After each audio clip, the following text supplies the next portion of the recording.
Everybody?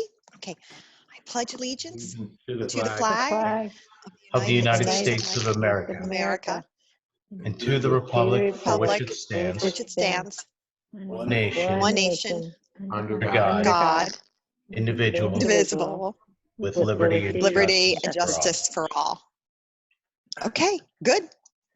Okay. Now, Trish, this being our first time, do I pull up the agenda or do you pull up the agenda? So I am having some issues with pulling up the agenda right now. I can do it. As am I, for some reason. I am not. That's great. At least somebody's not. Do you want me to go ahead and start? That would be great. Okay, hang on, folks.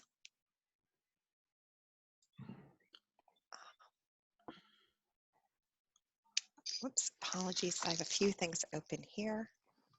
Just have that open. Just one second.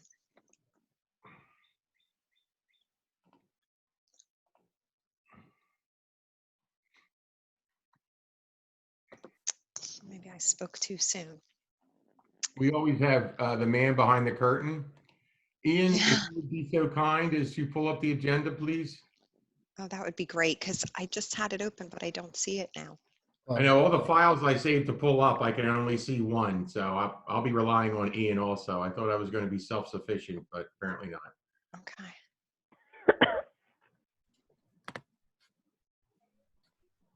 There you go.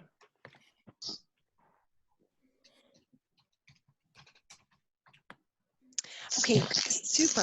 Thank you very much, Ian. So first order of business is the February meeting minutes. So any comments to those? Trish had furnished them in our package. Yeah, we're all set. Yeah. Okay, all in favor of approving? Aye. Aye. Okay, great, thank you. Okay, new Can- grading permits?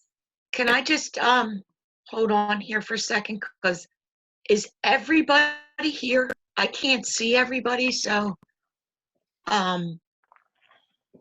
Eileen, Virginia, Matt. I'll see James. I see James here. Yeah, James is here. Oh, there he is. I see him. We have a quorum. The only person I haven't seen Frank or Ginny, but we do have enough for a quorum. I'm here, I see Eileen. Jenny. Jenny's here. I'm Yeah. here. Oh, okay. and what about Frank? No, Frank. Oh, I see Ginny. So Trish, for your sake, Eileen, Brett, Matt. Oh, and Frank is here too. Claire is Yes. here. James, Ginny, and Frank is here. Yeah, Yeah, we have Frank is here. everyone. Okay, perfect. Thank you. Sorry about that, folks. Little Zoom acclamation. Okay, so the first ones up are the grading permits.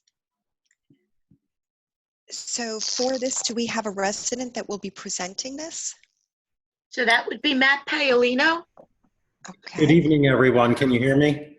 Yes, we Yes. can. Hey, Matt. Great. Hi. Hello, everyone. This is kind of neat, kind of different, but I'm here on behalf of 389 Yorkshire. We're going to be demolishing an existing house and building a new house in pretty much the same location as the old house. We do have one tree to be removed, an 18-inch pine, and I guess we're here because of the cubic yardage of dirt we'll be disturbing. And our plan, okay, there it is. Our plan, as you guys can see, shows tree protection fence along the front and around the back, where there are some existing trees we'll be protecting. And it also shows details on page 2 of the plan of the standard tree protection fence. The plan does not show any compensatory plantings because we're under the 5-tree limit, although it is a new home and we typically end up planting several new trees, but the plan's not going to detail that.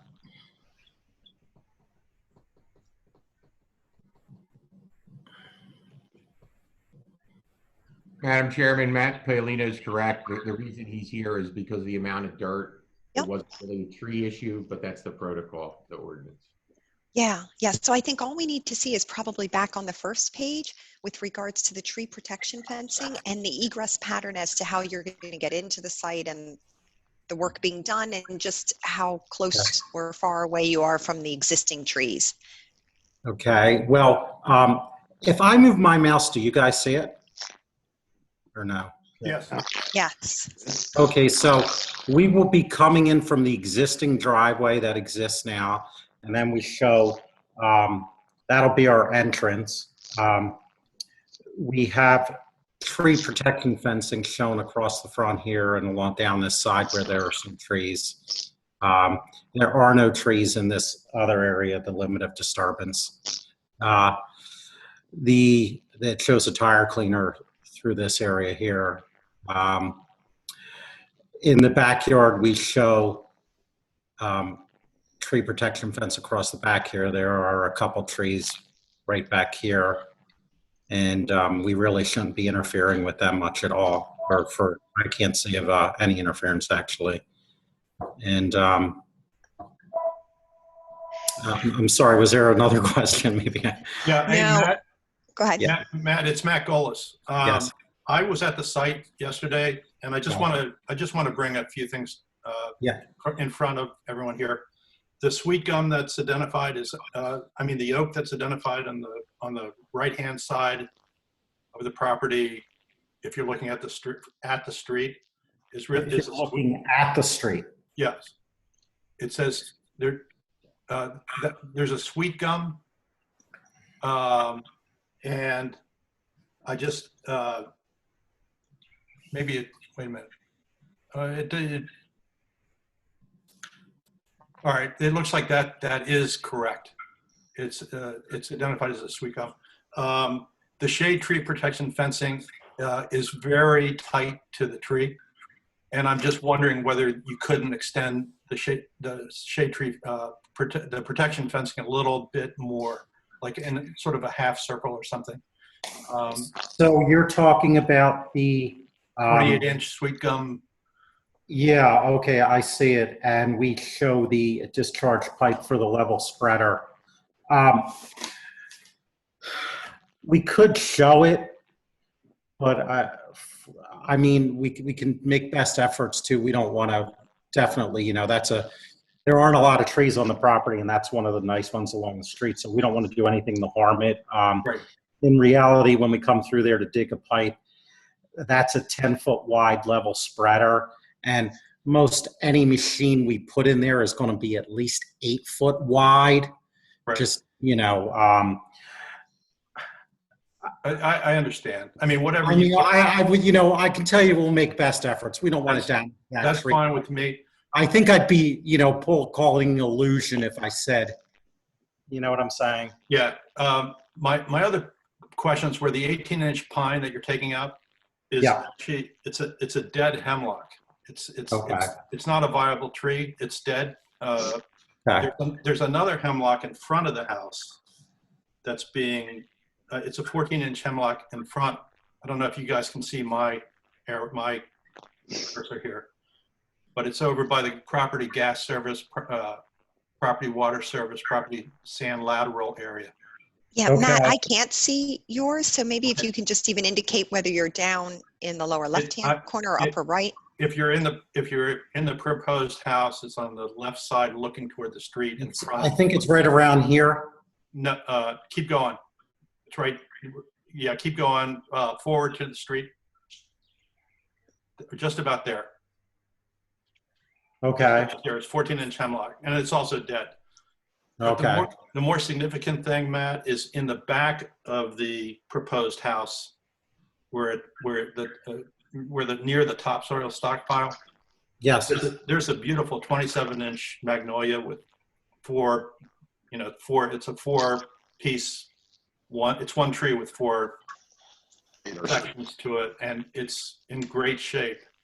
So it looks like it has to go because I don't think it's right in it's sort of really close to where the house is going to be, the proposed house. Mm-hmm. So that should, we should, you should take account, that should be on, on this map, Okay. on this plan. That's all. I that's don't know all. why he would have missed it. I don't either, because you can see it from the street over the house, so. Yeah. Um, So that has to go, you're saying? I I gotta don't be know. honest, I mean, haven't been out there. you could make a valiant effort to save it, I guess. It's a really great tree. That's the issue, Okay. It's leaning over the house right now, though, in terms of. Well, I would say I mean, it's not leaning over. There's Well, probably. I mean, not in a dangerous way, but I'm sort of saying in your best estimate, you would think if we go up higher, I mean, the house there is probably a split level.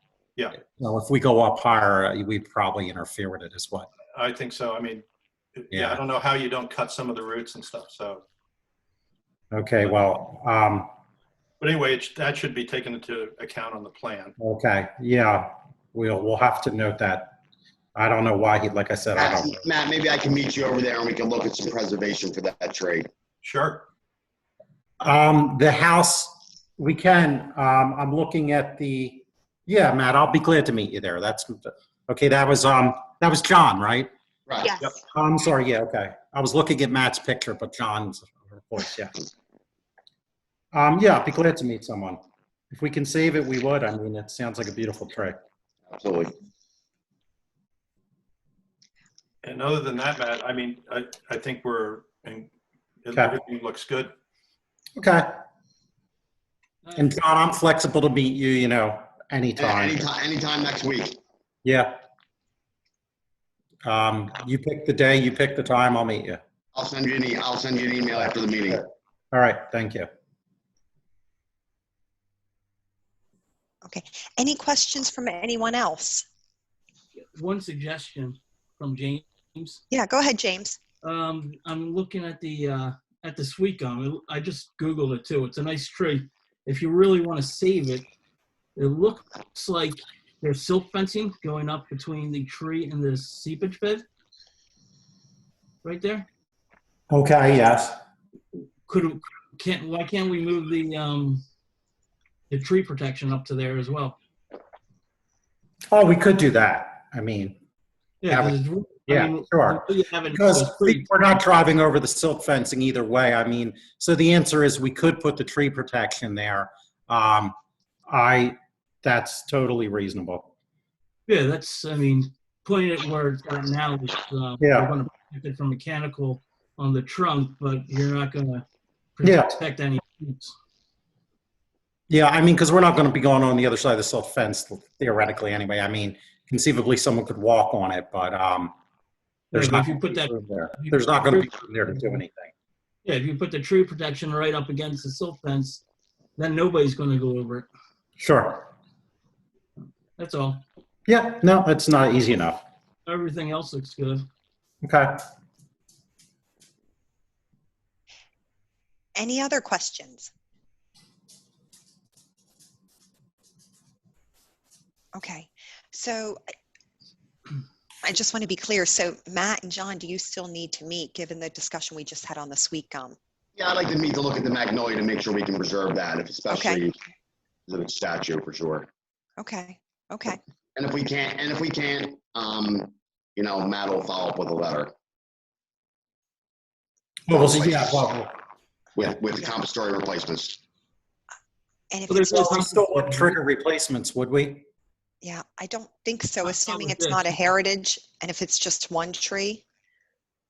Well, definitely, we got to check the size. Okay. Yeah, my eyeball, because I didn't get that close to the tree, said 27 inch, but it could be bigger. It has 4 trunks, so. Okay. Okay, well, we'll let John and Matt meet out at the site. You can make heads or tails out of the magnolia. If you can save it, that's great. And if not, we'll figure out what's required. Got it. Okay, great. All in favor of approving? Then with that one caveat? I Aye. Aye. Okay, Okay. super. So that would be the 2, right? That would be that plus the magnolia plus the tree protection along the silk fencing for the sweet gum. Okay. Correct. Thanks, Trish. Thank you. Okay, thanks, Thanks, Matt. Matt. Thanks, Matt. Thanks. Um, Then next up is 15 Ridgewood Road. Hello, this is Drew Bradford. I'm the homeowner. Hey, Drew. Hi, And Drew. Welcome. Thanks for taking the time. I think I'm joined by Mike Barberi from Yorkies and Tyler Beatty from Shriner. Correct. Yep, Yeah, I see Tyler both Beatty's Mike here. and Tyler. Yep. Okay, great. And then if you give Ian a second, he'll pull up your drawing. Let's put Tyler on the hot seat tonight. I'm ready, baby.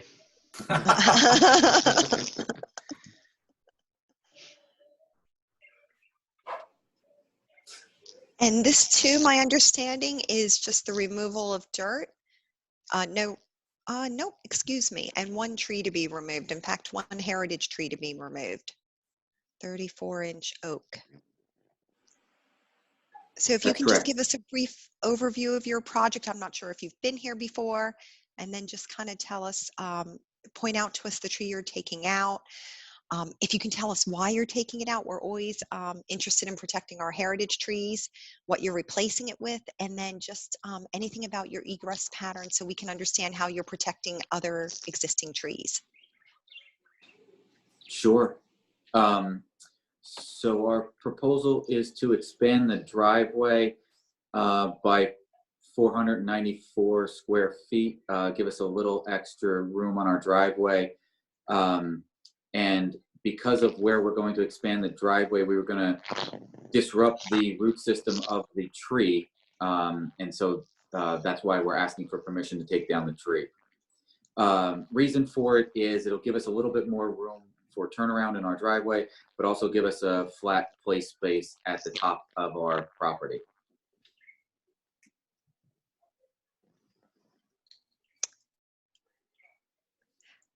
I have to ask the question, is there some reason, because I can see the tree and I can see where it's X'd out, that's the new area? Is that correct?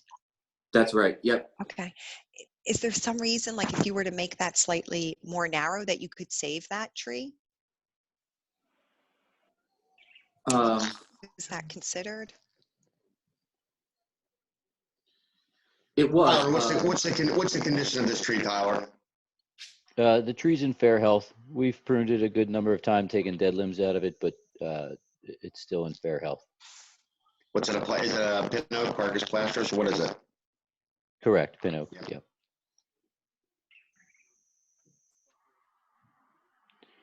To speak to the root system, it would not be accommodating at all to narrow that space at all. Also, wouldn't really give them much of an actual addition to the driveway by narrowing it.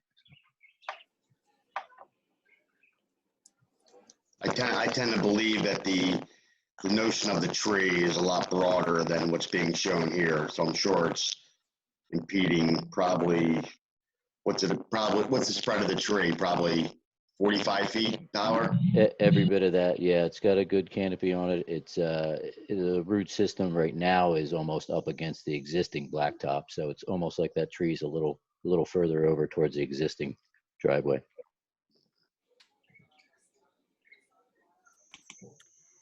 Is there any, this is Jenny Hart, is there any way of making the turnaround in the rear as opposed to like on this side here? So you could, I guess, make the driveway a little long, you know, back forward, there's like that, looks like a path going back to a patio. Making the driveway a little deeper or anything, so you could have the turnaround back there. So you could, I mean, it's a beautiful heritage tree, which sounds like it's in good health. I hate to say take it down for the sake of a driveway. It looks like there's an elevation change there. Oh, is that right, John? That's correct. That's right. That's right. That's correct. And Drew, isn't there a septic field back there? That's correct. That's correct as well, Mike.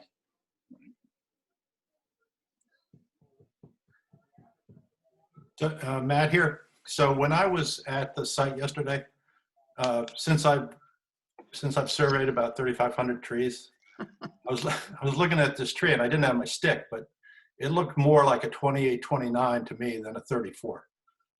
And you know, I think John, it's might be worth it.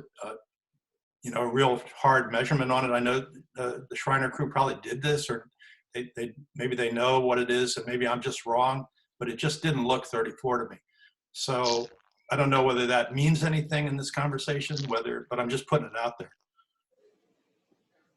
We're trying to add canopy, Matt, not take away, buddy. Let them stick with the 34. I like that better.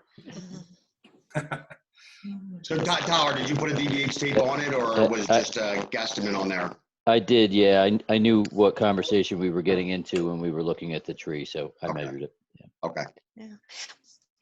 Yeah, so I'm sorry, I have to come back to this. So it looks like you're drawing 38.5 feet long, and that's where if you were just to even go to 34 feet, 30 feet, it seems like you would be able to save that tree. Is there another reason that you want to take it down? No. I think the thought was what Tyler talked about was the root system is fairly large, and to avoid the root system, it would have to be a very narrow addition to the driveway.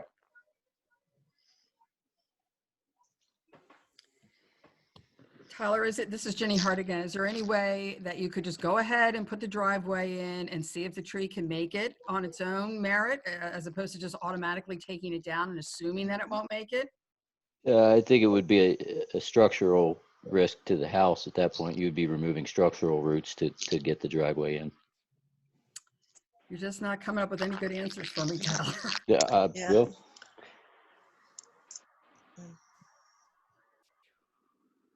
I think it's just a cut and dry case of a tree being in the wrong place. And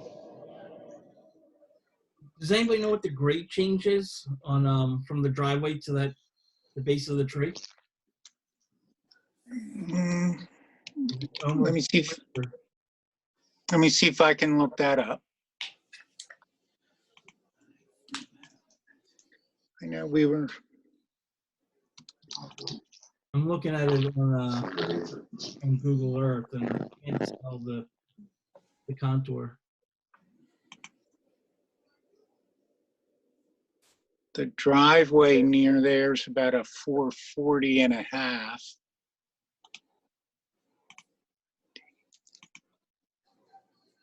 And we're showing the tree elevation at about 441.3. So there's the trees potentially about half a foot, little over half a foot above the existing driveway. Yeah, okay. So yeah, the roots are going to get crushed then.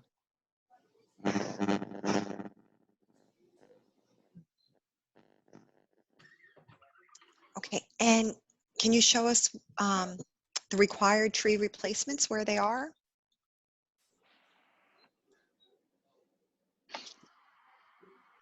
So we were going to, in lieu of the required tree replacements, we were going to pay the amount asked. I think it's called the replacement fee. Sorry if I'm getting that terminology wrong. Yeah, by memory, I think it's $500 a tree. Steve, maybe you can tell me, has that changed? Do I have that correct? So, Madam Chairman, for a resident, if you own this house and you're doing the work, it's $250. If you're a builder, it's $500.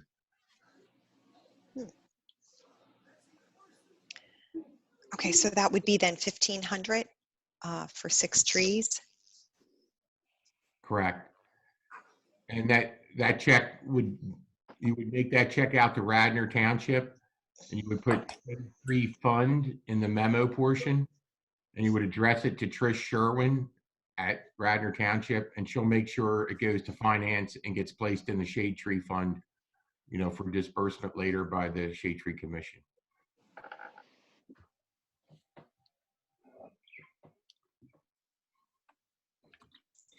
Okay. Then do you want to show us, we can see I assume you're coming in via the existing driveway. So can you show us the tree protection fencing around other trees?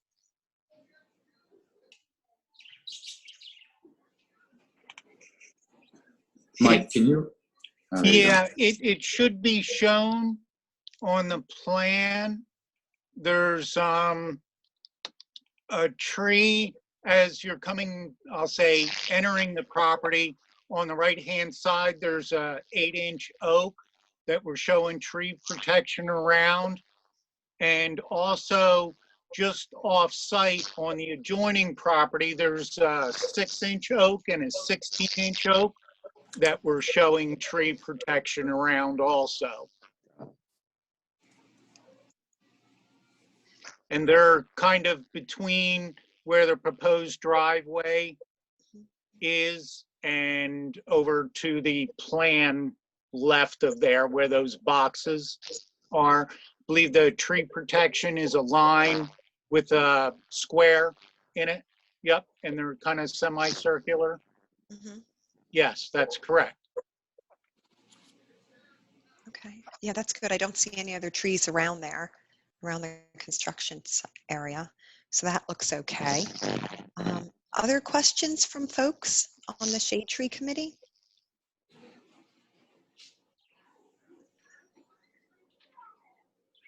I mean, my observation is that the property is beautifully maintained. It's well treed.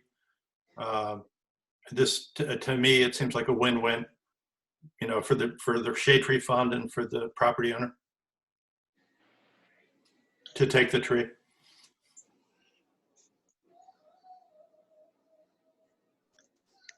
Okay. I'm not quite there on the win-win, but I do understand it is your residence, so you know you're allowed to take down the heritage tree if you should decide to have a driveway there, so that's okay. So any other questions? This is Seth. Understanding the 1,500 additional, was there any consideration of, you know, knowing that there's an elevation change in the back, but having the extended driveway in the back and then maybe having a retaining wall to offset that elevation change? And taking up some of the space of the sidewalk, and it looks like there's river rock probably for drain off. That's right. There's the river rock is for drainage, and then the pathway you see is patio. And so we looked at it, but because of the grade change, it didn't seem like a great option because of the grade change and because of the retaining wall that we would need. Mm-hmm. And then there's, again, it's not shown on the plan, but there's also that septic field back there. That's right. Mm-hmm. Okay.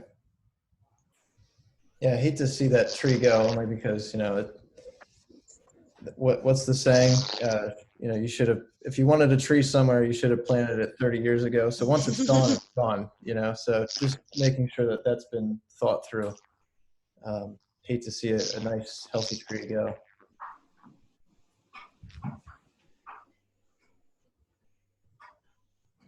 But okay, any other, thank you, Seth. Any other questions?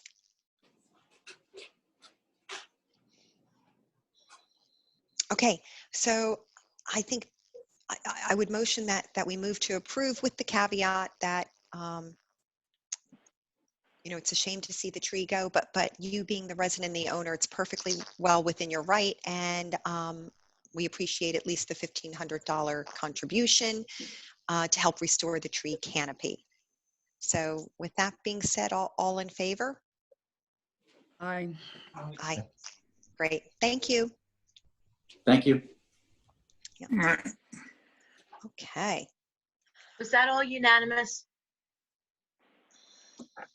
Yes, I think so. I vote yes.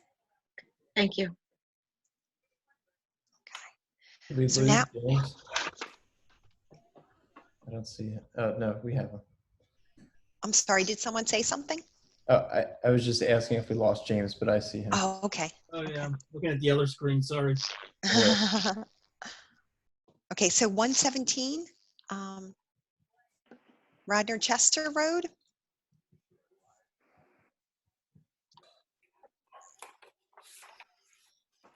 Do we have someone here from Radnor Chester Road? Yes, this is Patrick Stewart. I'm the landscape architect for the project. And Scott Emerson with Bentley Homes. Okay, great. Welcome, Patrick. Welcome, Scott. And Ian will pull up your drawing in just a second. Hey, Pat, can we take down all those artificial plaques behind your head there? You did not graduate from Yale. I just put those up for township meetings, that's all.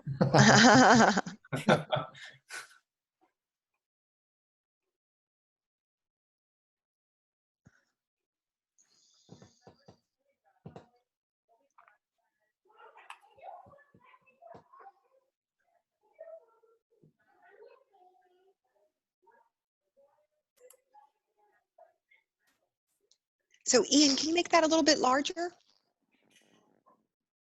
Okay, that's great. And then Patrick, whenever you're ready. Sure.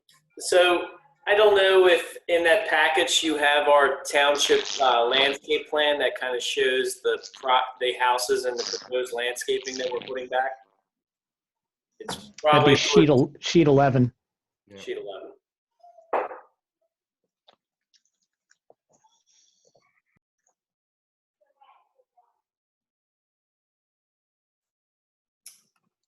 That doesn't look like it. The sheet is in there with that shows your tree table and the required trees and what you're proposing. It just might, it should, I viewed it to, there it is. This is the one here. Landscape plan. Thanks, Ian. So the subject property contains an existing home. The proposed subdivision proposes 3 lots. What you see there is 3 homes. Lot 1 is on the left, 2 is in the middle, 3 is on the far right. They will share a common driveway that comes off of Radnor Chester Road. That's an existing driveway. There's a number of utilities that have to go in as part of the project. We have a number of trees that have to come down to implement the proposed improvements. We've calculated the number of trees on lot 1, lot 2, and 3. I did meet with your arborist, Mr. Hochbeck, out of the property a number of months ago. There are 2 trees that meet the definition of heritage. One of them was a 30-inch Norway spruce. It had severe decay in the root flare, and it was recommended for removal. The other one was a white pine, and I'm just looking at my notes here. The white pine had decay beyond repair throughout the canopy. It was recommended for removal and replacement. Both of those trees were put into our calculations. We didn't exclude them because of the decay or the decline of them.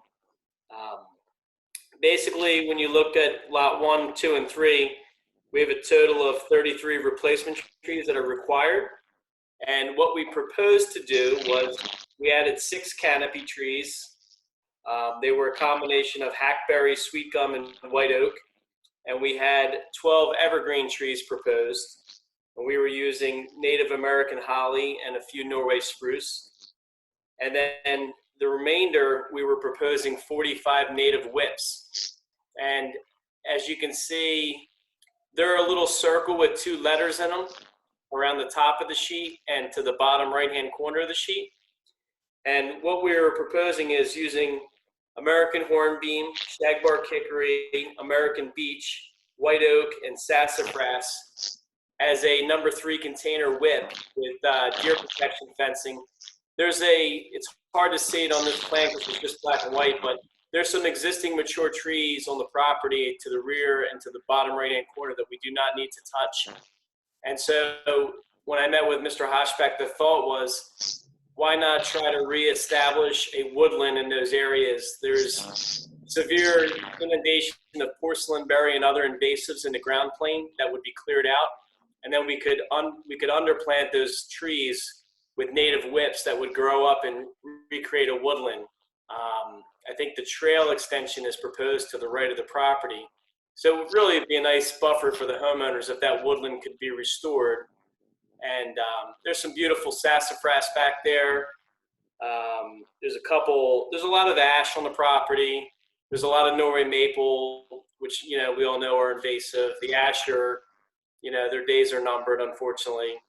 But, the thought was let's make a best effort here to really underplant that existing woodland with some native whips that would, grow up over time and really create a nice canopy and restore that woodland for the future homeowners here.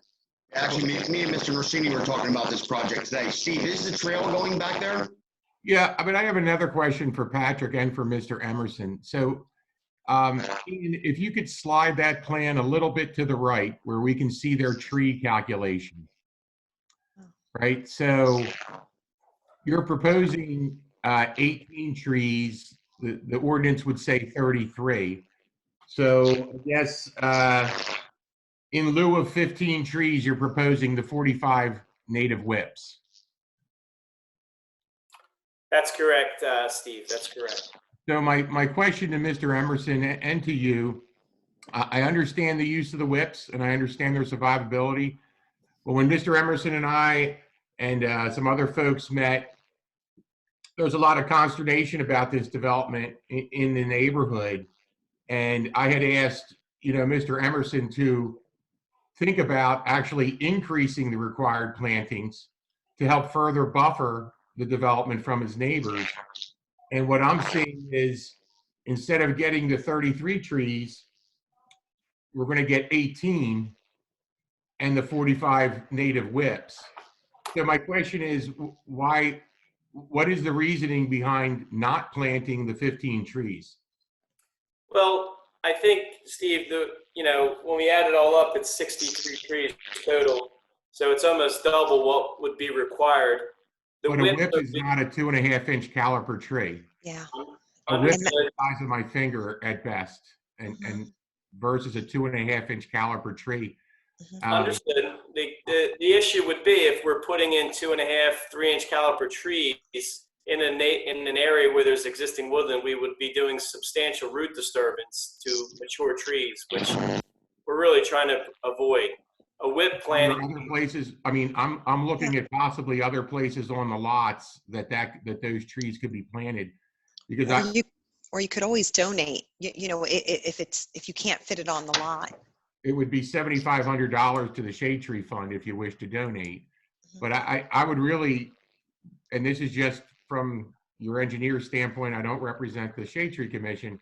I think for the benefit of the residents that surround the new development, they deserve to get the appropriate amount of trees planted. Now, if you can't plant them in the woodlands, I mean, so you're the professional, as is John, when it comes to planning. But I see space on those plans where 6 trees per lot could perhaps go, or if not quite that many, you could contribute. I think the whips are a great idea. I would like to see all the trees per the ordinance planted, and if you wish to do the whips, I think that's great as a supplement, but not in lieu of.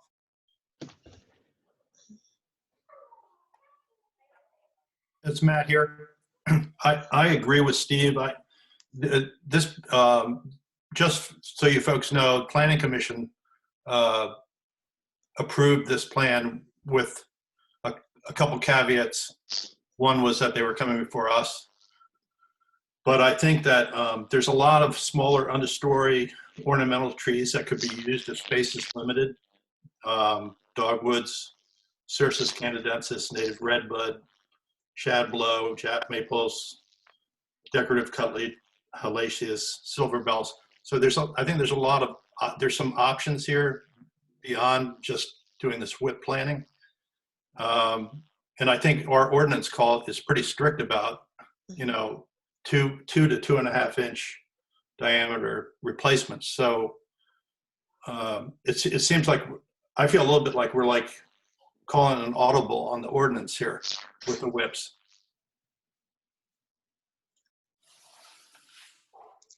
Well said, Mr. Gomez. So Patrick, would you be willing to make a donation or plant the required 15 trees along somewhere on the property?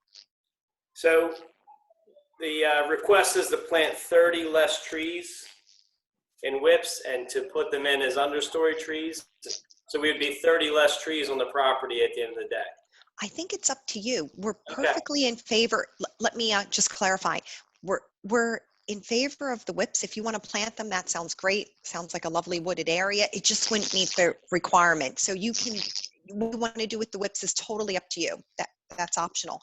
But from our standpoint, you could either donate if you think, hey, I can't fit these additional 15 trees on the site, or plant 15 additional trees on the site. Either one is okay with us. And to Patrick and Mr. Emerson, I would very much ask you to take into consideration the neighbors of this 3-lot subdivision.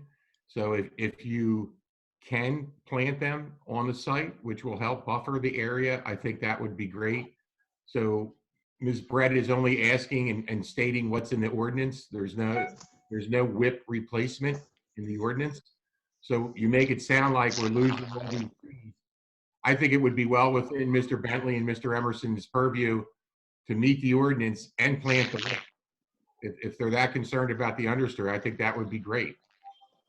It will be great for the future residents of Radnor that will inhabit those houses.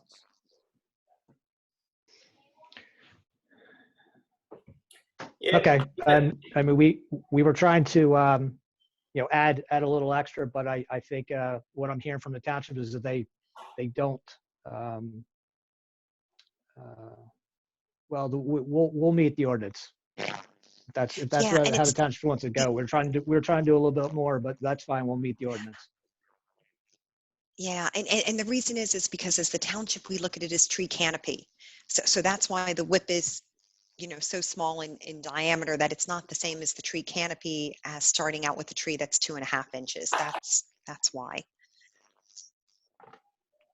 Okay. I mean, we've done it in places in the past. It was pretty successful, but we'll do what the township's asking us to do. Okay. And so what is your preference, to plant 15 additional trees or to make a donation? We will plant the trees that are required. So it will redo the calculation, and we'll show the trees. Okay. It looks like there should be 18 large and 14 whatever they want to plant. Is that correct?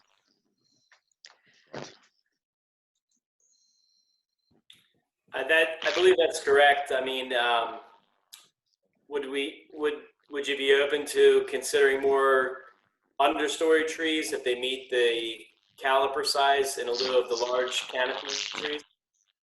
No, because it's the large canopy trees that make a difference to the environment versus the smaller trees. So that's why for those large heritage trees that you have, the 32-inch spruce, the 30-inch pine, and then the 40-inch pine, that would be 12 large canopy trees, because each one requires 6 trees and 4 have to be large canopy. Is that right? Hey, John Hosbeck, or maybe Steve knows. Just a question that, as Patrick mentioned earlier, the trees that were replaced and were considered heritage were already in decline. We weren't going to be saying that there's a replacement requirement for those. We're just going to replace it. Does the ordinance take in consideration the health of those trees? If it's something that's going to be going down anyway, are we required to replace that an unhealthy tree? So you have your arborist. What I'm going to suggest is you redo your table, and if the trees are in decline, provide your report. It will be reviewed officially by Mr. Hosbach. So if a tree is deemed a hazard or in a stage of hazard, there's no compensatory treatment required, no compensatory plantings required. But that gets put forth by a certified arborist on your end and gets reviewed by our certified arborist. So my suggestion is that if that's the way you're thinking of going to basically you're wishing to reduce your compensatory tree plantings, I would suggest you redo your table, redo your planting plan, and come back before the Shade Tree Commission in June. Steve, I was actually out on the site with Patrick and Scott a while back. I guess it was last year. Those were the 2 trees that I reviewed that were actually risk related, and we talked among ourselves, and they're opting to compensate for them. So that's what we talked about on the site because of the mere fact of the conditions of the surrounding areas. Well, now they're saying they don't want to compensate for them, which is fine because the ordinance does not require it. And Mr. Emerson, we're not asking you to do anything more than the ordinance requires. But No, I was just asking a question in general. I was just trying to understand the ordinance, that's all. Because as Patrick mentioned earlier, we were going to be adding those trees even though they were considered unhealthy. And that I was just asking a question. it's appreciated, but you were adding them, but then you were deducting 15 trees. So it's a little, the way you put it forth is we're going to compensate for all the trees, which actually totals 33, but we're planting whatever 18 and 45 whips. And then that's just not the way the ordinance works. So my suggestion, and again, we're not asking you to do any more than the ordinance requires. My suggestion to the Shade Tree Committee and to Mr. Emerson is take a look at your landscape plan, adjust the table as you wish. And Mr. Hosbach has said he deems them risk trees, then they come out of the calculation. And then you could show the Shade Tree Commission a revised planning plan. And very much so, if you wish to add the whips as an addition, I think that's great. So just food for thought here. If we submit a report and we talk about these trees that are in decline, which John already looked at, that he agreed they were in decline, we would reduce the replacement trees to 15 required. We now have 18 on the plan plus 45 whips. So we would be coming back to the Shade Tree Commission with 3 less large trees and no whips. Yeah, and I'm trying to go back and do the math. Which 2 are we saying are in decline? It's the spruce, the pine, and the other pine. So it's the 6, the 6, and the 6 in the chart on lot 1, 2, and 3. So You're saying the 30, so you're saying the 32-inch spruce, the 40-inch pine, and there's multiple pines. So which pine are you talking about? It's the 40-inch pine on lot 3, the 30-inch pine on lot 2, and the 32-inch spruce on lot 1. So you're saying all the heritage trees are in decline? Correct. All of them? Not in decline, it's decay, structural. John, are And they? And so what we were trying to say is we're actually adding a lot of plantings here with the whips. No, I understand that. I mean, my own recommendation would be, because the numbers as shown are pretty far off. Just by the numbers shown, if they were all healthy, you would need 22 large canopy trees by my calculation, unless I am off. No, you're on. Yeah, and there's only 6 shown here. And now we're hearing that some are in decay, so it's not quite clear to me are they hazardous or not. So does it make sense to file, if indeed they are hazardous, have them certified by an arborist, file a tree report saying that is indeed the case, and then we could take that into account with the revised plan?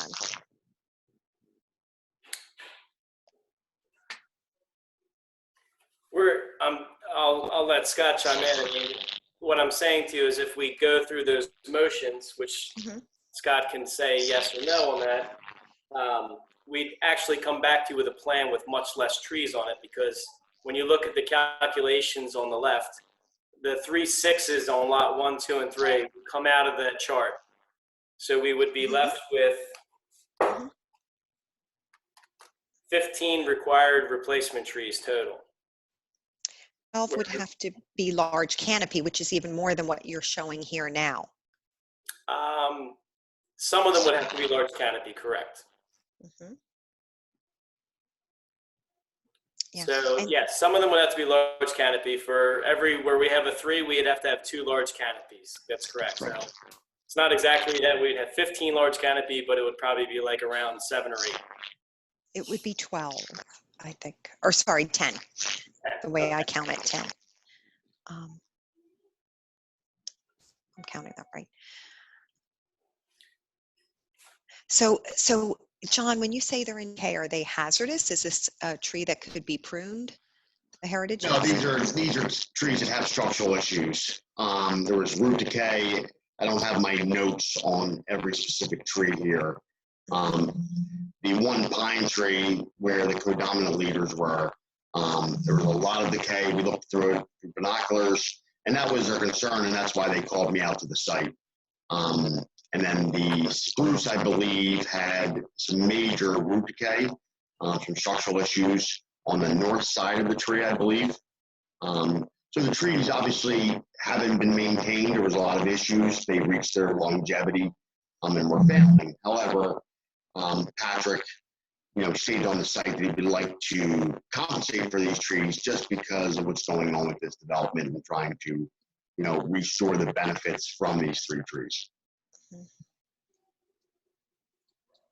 John, there's one house there now, right? Correct. Is it a hazard now, or will it be a hazard when the new houses are there? Hazard now. I mean, for the target, I mean, if you ever saw the lot, I mean, it's not a real large lot in the front. I mean, it would strike the driveway, it would strike, it could strike the actual dwelling right now. Okay. Right, okay. Yeah, well, why don't, since we're try to go by the ordinance, why don't they get the certified, the arborist report, the hazard report, and then can they come back to you and just correct it? And sure, but I think what Patrick's trying to state, and correct me if I'm wrong, Patrick, is you compensated for those trees, correct? Correct. And you put 6 trees per tree for the compensatory replacements, correct? Correct. So that'd be a total of 18 trees. Correct. Okay. So what Pat is saying is when he comes back, if he's going to take those out, we're going to be deficient on the tree counts from where we are today. Yeah. You would be less 18, less 15, so there'd be 3 less trees. But what has to be addressed is what Ms. Brett brought up. Are there enough large canopy trees shown on the plan as is? I did a double check and there are. It'll be 10. So I miss, no, I think by the math we are good. So if indeed those 3, all the heritage trees, all 3 of them are hazardous, and we were to exclude them from the replacement formula, then it would indeed come out to be 18 trees total, 6 large canopy, and then the balance could be, a 1-for-1 replacement. So the 12 evergreens. And so the 45 native whips would be extra.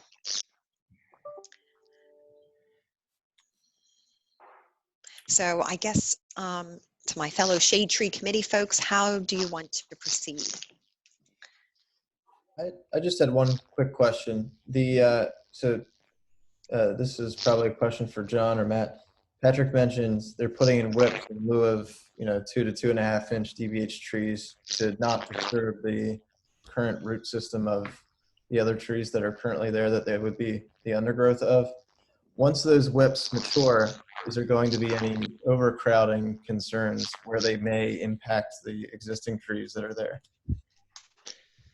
Well, I believe, this is John, I believe longevity-wise, the trees that are behind it, through age and failure and just regular natural causes, those trees will begin to fail, and the new woodland forestry-grade whips will succeed and take over and be the next generation of woodlands instead of the invasive porcelain-berry vine and multiflora rose and wineberry and everything that currently exists on the site. So trying to, recreate that shade per se. Okay, yeah. Makes sense. Eileen, my feeling is that we should stick by the ordinance. I think it becomes a slippery slope if we make exceptions to the ordinance.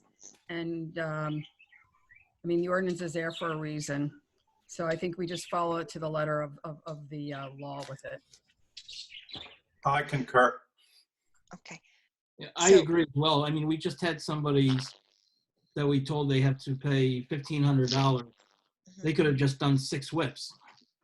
No, it's not the whips, guys. I think the concern is Right now, the way it's written, those 3 heritage trees aren't shown as hazardous. I understand that, but we're I understand that changing the too.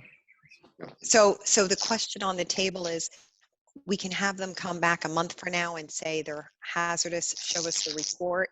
And then if we agree, yep, they're hazardous, then they would owe us the trees as shown here, basically 18 trees, 6 large canopy, 12 1-for-1, and the 45 whips would be extra. So it's all, I think, a question of, do we include the 3 heritage trees in the calculation since they're not shown as hazardous? Or do we have them come back a month from now, show them as hazardous, and then we decide to exclude them? I think. Well, they're either hazardous or not. So I think you should go forward and get a certified arborist to give a render an opinion. And fair is fair. If they're hazardous, they should be allowed to take them off. I agree. Matt? Yeah, I mean, I really don't like this idea that we're going to barter on the ordinance. It seems incorrect to me. And where does it end? Right. And I don't think we are. I think we're all unanimous on whips don't count for the 2.5-inch caliber trees. So I think that part's off the table. Is there anyone that feels otherwise? Okay, so I think we're good there. That's off the table. So the real question is around these 3 heritage trees that right now they're not shown as hazardous. We have no hazardous report, although John Hosbach has seen them. So do we wait and get the official report and then exclude them from the calculation? Can we vote on it and just, I mean, I trust John or Steve to look at it and decide whether they're hazardous or not. And if they are, then they can be taken off. And that way the project doesn't have to be held up if they're trying to get started. Okay. Frank? I think I'd like to stick by the ordinance. I'd like to wait the month, get the determination by the arborist as to whether they're hazardous or not, as opposed to just approve things now. Okay. Seth? I mean, I'm kind of in line with James. If John's already been out to the site and has preliminarily said, that they're definitely in decay and hazardous, then, approving with the stipulation of let's provide the hazardous tree report, before the next meeting. And I believe, Patrick Stewart was trying to really just show some good forestry practices by trying to recreate that buffer with whips. I don't think he was using that as a scapegoat out of, getting away without planting trees. So. Right. Well, and if we think about the hazardous tree report, I mean, what more would we get beyond, what John has already looked at and seen, some pictures and a stamp of approval, which of course, if we're trying to follow the ordinance to the T, that's a requirement. But I think, that to John, your point, there's no ill practice going on. It's more of, a benefit of just adding those to the report and then adding in the whips for the buffer to the trail. So me personally, I think, approve with the condition of we get a hazardous tree report for those 3 heritage trees, knowing that, we're getting enough trees and we're getting excess with the whips. Matt Golis? I got to tell you folks that at the planning commission meeting, when this project came up, there was a tremendous amount of concern from neighbors about not having enough tree cover. And so we were impressed with the plan and with the intentions of the developer. and I guess where I am is, I don't want to, are we cutting our noses off this in spite of our faces? If we're going to lose, if the bottom line is we lose trees, so for me, it's like, is what's more important, that we have the best treed development we can get, or we don't water down the ordinance, or distract from the ordinance, or decide the ordinance doesn't have to be followed in this case. So to me, it's one or the other. Like, we're not going to have. I don't understand. I don't understand how the ordinance isn't being followed. I'm perplexed by that. With the assumption that the 3 trees are hazardous. The replacement formula holds if the trees are hazardous. If we go by that John has seen them and they're hazardous, then the replacement tree formula shown is good. Yeah, except what we have in front of us is replacement, we have what was presented to us is a plan to replace the heritage trees with other trees. Now, this is what's been presented to us with the WIP plannings. Yeah. So guys, yeah. So just to try and move us forward, or sorry, go ahead, Matt, finish. No. I think it's a conundrum, because at the end of the day, I think we all want the best possible tree development we can get. Right. But also at the end of the day, do we want the ordinance to mean anything? Yeah. So my proposal is, I think there's enough of a gray area here that I would propose this is revised and you come back next month, because there's folks that feel like the tree ordinance isn't being followed and aren't comfortable assuming that those trees are hazardous, and moving forward that all of this would be amended and done correctly. So that, to those on the committee, that would be my proposal from all the voices that I hear, that they come back next month with the hazardous tree report, show us the 3 heritage trees are hazardous, and meet the compensatory requirements, which would be the 18 trees. And if they want to do the WIPs, that certainly, would be at their discretion. And their other discretion would be, Eileen, if they still want to keep in the trees, the hazardous trees, and plant and consider them not hazardous like they're showing now, but instead of replacing the hazardous trees or the heritage trees with the WIPs, replace them with the ordinance size trees. Good point as well. Yep, that would be an option as well. Patrick and Scott. Well, I think, I mean, we understand where the townships come from. And I think what we were trying to do is to actually add to the planting by not considering them to be dangerous, hazardous, but we'll get the report and show what it says. I mean, we're comfortable with John's assessment of it, but we can get a second opinion, and then we can revise the plan accordingly, and we'll.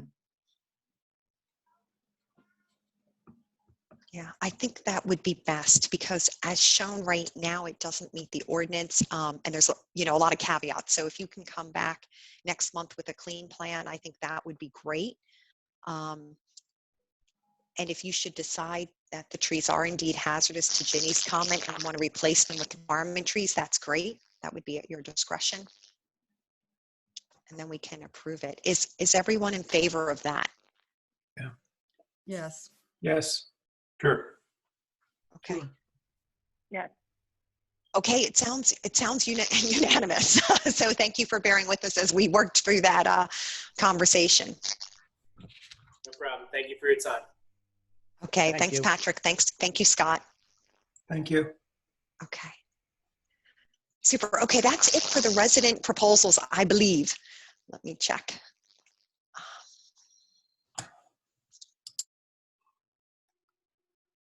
So Eileen, we do have residents that are on regarding the tree Trees removals removed without approval? Yes. Okay, We should have super. we should have 3 of them on: Bloomingdale, Conestoga, and Midland. Okay, super. So we'll go to 328 Midland first. Hello, can you guys hear me? Yes. Excellent. Sorry. My name's Wayne Samish. I am the homeowner. I am not Skylar. My daughter must have been using the computer for some homeschooling. She's got a Zoom account. It's the second time it's happened to me today. Yes. So can you just tell us, the best we can see is that there was a clearing permit. I can't tell what was removed, but that's probably in our packet. Ian, can you pull up the 328 Midland packet that I sent to you today? Yeah, from what we can just see is that there were some trees removed without approval. So There it were would just 6 help us trees removed? Yeah, that is correct. 6 trees, and I can show you on the. I did take some. I sent a PowerPoint in, and I guess with some other photos that were there that kind of showed the trees that were part of an aerial view, I guess. Oh, okay, great. So this was a drawing that was done a while ago that I guess that I was able to get my hands on. That was from a previous homeowner from a couple times ago. But the ones that are in red, the red circles, those are the trees that were removed. Mm-hmm. And if you scroll down, I can just kind of why they were removed was obviously those little drawings don't reflect nearly the, I guess, parts of the size or really where the trees were lying. I mean, they were definitely over the sidewalk and over the neighbor's driveway. Ian, can you so the one hold on 1 minute? Hold on. Yeah. Ian, can you scroll down to the aerial shot, please? There you go. And then There Ian, you go. can you rotate it by any chance? Well, this is actually a good view because it's rotating wouldn't really do much. So okay. I'll wait till it stops. Latency. So the one on the top left, right? That tree was definitely going out, and it was over the sidewalk and over our neighbor's driveway, or approaching in onto their driveway around 6 feet up, for what was there. And it was just like the whole hedge that we have in front was, approaching on that, and obviously was impeding on the sidewalk walking away. The one that is kind of more in front of the house, the first one just off the right of the walkway, you see that yellow line that's through, that's actually our power line into the house. So that one with, a heavy windy day or anything like that, really made us very, very nervous around what that would do, knowing that was a pine. I'm listening to you guys talk, and man, you guys know your trees. So I'm not nearly, I can't rattle off. I know elm and oak and maple, but I don't know what they really are. I'm feeling completely outgunned here. No, but, no, that's okay. That's good enough. We basically, we can see how you labeled them. If you do know the size, the diameter. No, we didn't unfortunately take any measurements. I mean, Eileen, can you hear me? Yes. Yep. So these trees were removed prior to the permit. They were all white pine, and none of the trees were heritage trees at the time. They were all under the 30-inch size. Okay. Thank you, John. Were they? Do you know, John? Were they the middle size or the smaller size? So pines are one of the hardest to extrapolate when you're trying to get DBH from a cut flush stump. I would say they're probably in the 22 to 23-inch size by estimation. Yeah. So can I say something real quick? Yeah, James? Did you know about the ordinance before this even happened? I did not know about the ordinance at all. I literally just moved in and we even into, closing and settlement. And this was some of the stuff that early on that we wanted to do just because of the one was really the main tree in the very top right corner there that was, pretty much dead. That was very unsightly. So that's what kind of provoked, us calling, and getting some quotes on some tree removals. Where we came from, where we lived, we had some nice maple trees that looked great in the fall that were, taller off the ground and provided some visibility like onto the sidewalk. So it wasn't like you could not, and we've had so many neighbors in the past, I guess, 2 weeks since this has happened, come up to us that we've been able to meet, obviously, since we're brand new neighbors. But they're so appreciative because they can now walk around the house, because they were going into the street on all the way around to come around because they couldn't walk on the sidewalks. And we said, listen, we love trees. It's not that we, don't want them, but we wanted a flowering tree, but we have some out in the front. But whether a taller, a taller maple or whatever that you can kind of still see underneath and somewhat be social, but it definitely provides some sun. We don't want a yard that's going to bake in there, and if we get some nice fall color, that'd be awesome. So we definitely want to replant. We're not, I think part of our plan was we would put a tree on each front corner of the house and 2 more possibly, back on the side where those pines kind of came out. Gotcha. Yeah, and I'm looking at Google Earth right now, and if you guys wanted to check it out, if you look at that, I can't really tell from the picture. It might be a maple or something. That's the one in the corner that you were talking about.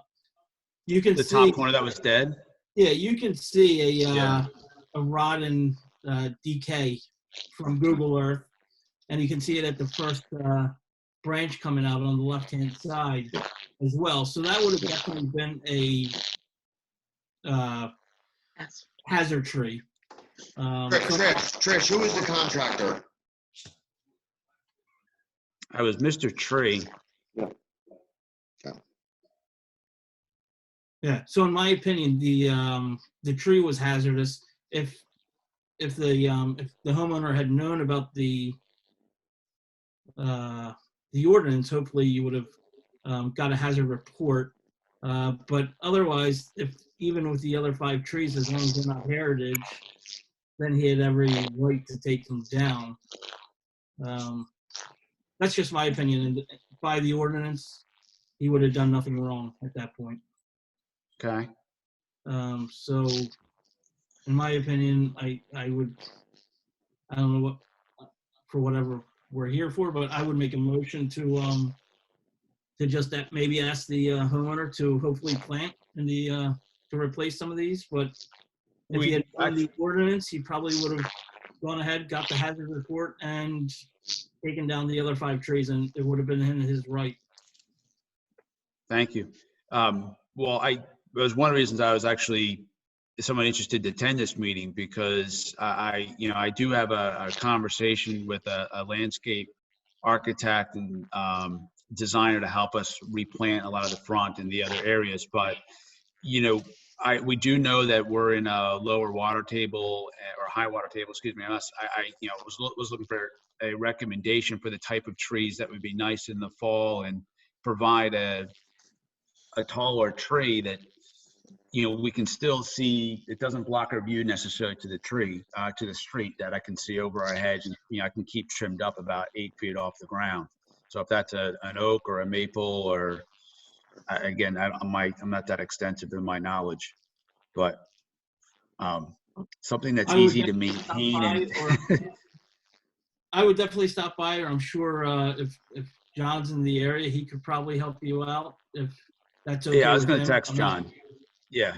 Volunteer John, but yeah, because I know my neighbor he's going to have a similar issue, right? Like directly across the street, you'll see another tree if you're on Google Earth, and that tree is just about dead too. So, yeah. And that is what Matt Golis knows his trees, so he could probably enjoy helping out pick some trees for you too. Yeah, and I would say that we have a recommended tree list on the shade tree site, and that list has photos and descriptions of different trees where you can look at them and see what they look like. And yeah, I did download them. Yeah, and I went through, and even that I knew that was again, they're very small on that 6L sheet that you had, and you know, they obviously can come in various shapes or sizes, and I kind of knew what we had before. But anyhow, I'll further investigate. But our entire intent is, I definitely want to plant because we really enjoyed them before. My dog loves to go out and sit under the shade in that area, and it just, we like having a nice fall foliage also around our house and some other stuff. So we'll definitely be planting. And want to have a, you know, beautiful curb appeal, and it's been neglected for 25 years easily. So we're trying to bring it all back to shape. Well, I'm happy to come over and have a little conference with you. Anytime, Matt. Sure, I'll get in touch. We're not going anywhere. Okay. Hey, so folks, what we need to figure out is, almost similar to our last discussion, is we have 6 trees. If it's 6 trees, then it would fall under the ordinance and we would follow it. And that would mean that there would be 18 trees required to be planted, 12 of which would have to be large canopy. Now, if one, to James' point, if the one was deemed hazardous ahead of time, then it would be 5 healthy trees being removed, and it wouldn't hit the ordinance because none of them are heritage trees. So I believe it does. I believe it does because it's still 6 trees. Well, that's again incorrect, where we John. are in this. If, Go ahead, if, we Trish. have, if we have one heritage tree that is considered hazardous, then that is removed from the tree planting. So it would then be 5 trees removed. And our heritage in this case, we're guessing. We're guessing that they're like we have 3 tiers of sizes. We're guessing this one sits right in the middle, which would mean that typically if you take down this one in the middle, then you plant 3 new trees for every one you take down. 2 have to be large canopy. So that's where, you know, if all 6, you know, were healthy, it would be 18 trees, trees being planted, 12 of which would be large canopy. Or we can take the assessment that James did online, and I think it's this upper one in the upper right-hand corner, and assume that one is hazardous, which would make it 5 healthy trees, and that would not hit the ordinance because I believe the ordinance is 6 or more. That's the trigger, or 1 heritage tree. I would go with James's recommendation, Eileen, because I mean, I can see it even from this photo that's up, that looks dead to me, as opposed to the other situation. You know, we didn't have any pictures. That's a winter view of this tree, of this. Yeah. Oh, okay. If you look right at the 8 foot up, there's a enormous decay right there. If you look at the first branch, you can see where piece broke off, and it's cracked. It's completely decayed there. So this would be my proposal. So Wayne, welcome to Radnor. Thank you. We will figure this out. I was amazed on how quick Don had my cell number. The ink's not even dry on our closing papers, and here I am. I'm like, it's a local number. I better take this. So, well, and I think James. Very accommodating. Thank you. You and Trish were actually the welcoming party, and it was a pleasure. But I mean, I was impressed. Yeah, and I'm sure one of the reasons James asked, about this ahead of time, because it is one of the things we want to get better at. We know there are tons of new people like yourself moving into the neighborhood, and you don't even know there's a tree ordinance exists, and so, you're taking down trees with no ill intent. No. So, but for all of us here to kind of like be consistent across all the different residents we see, the proposal I would make to the committee, and Wayne, to yourself, to see if this will help everybody. Could we do the same that we basically did just with the last resident and say, okay, 1 month from now, we won't be holding up any project clearly. Come back, basically with a hazardous report, and maybe James and John can help out using Google Earth and pictures that are there to say, yes, the tree was decay. And if that's deemed acceptable, then we can say, okay, that one is hazardous, and therefore it's taken out of the calculation, and there's only 5 trees removed. None of them are heritage, and they don't trigger the ordinance. And if we find out otherwise via the Google Earth pictures or elsewhere, then, you know, we look at it differently. Yeah, I Therefore- mean, sure, I can do that. That's not a problem. I'm just gonna try to find another picture I have maybe possibly of the front that we took even while during the homeowner process that which might show a reflection, because it was really those two trees, the one that was dead and then the power line, that was what kind of really triggered it, right? Right. And we obviously need we don't want headlights where you see that street coming in. We don't want headlights blasting in. That's kind of where I'm sitting right now, and having something there. So we definitely would like to have a tree or something, as well as helps block the road noise, right? Eventually that's coming in there. So we want something away from the power line and kind of protecting the front. So we're definitely replanting, and we put a whole bunch of arborvitae. We got 9 arborvitae that we're already planted out of 15 that we're planting all along the back and along some of the lines too. We've already put in about 6 foot, 8 foot arborvitae that we planted. So. Okay. And to the shade tree committee, does that proposal work for you? Yeah. Yeah, that works for me. Good for me. Sure. Okay. Okay, super. I think we're good. Trish, did you capture that?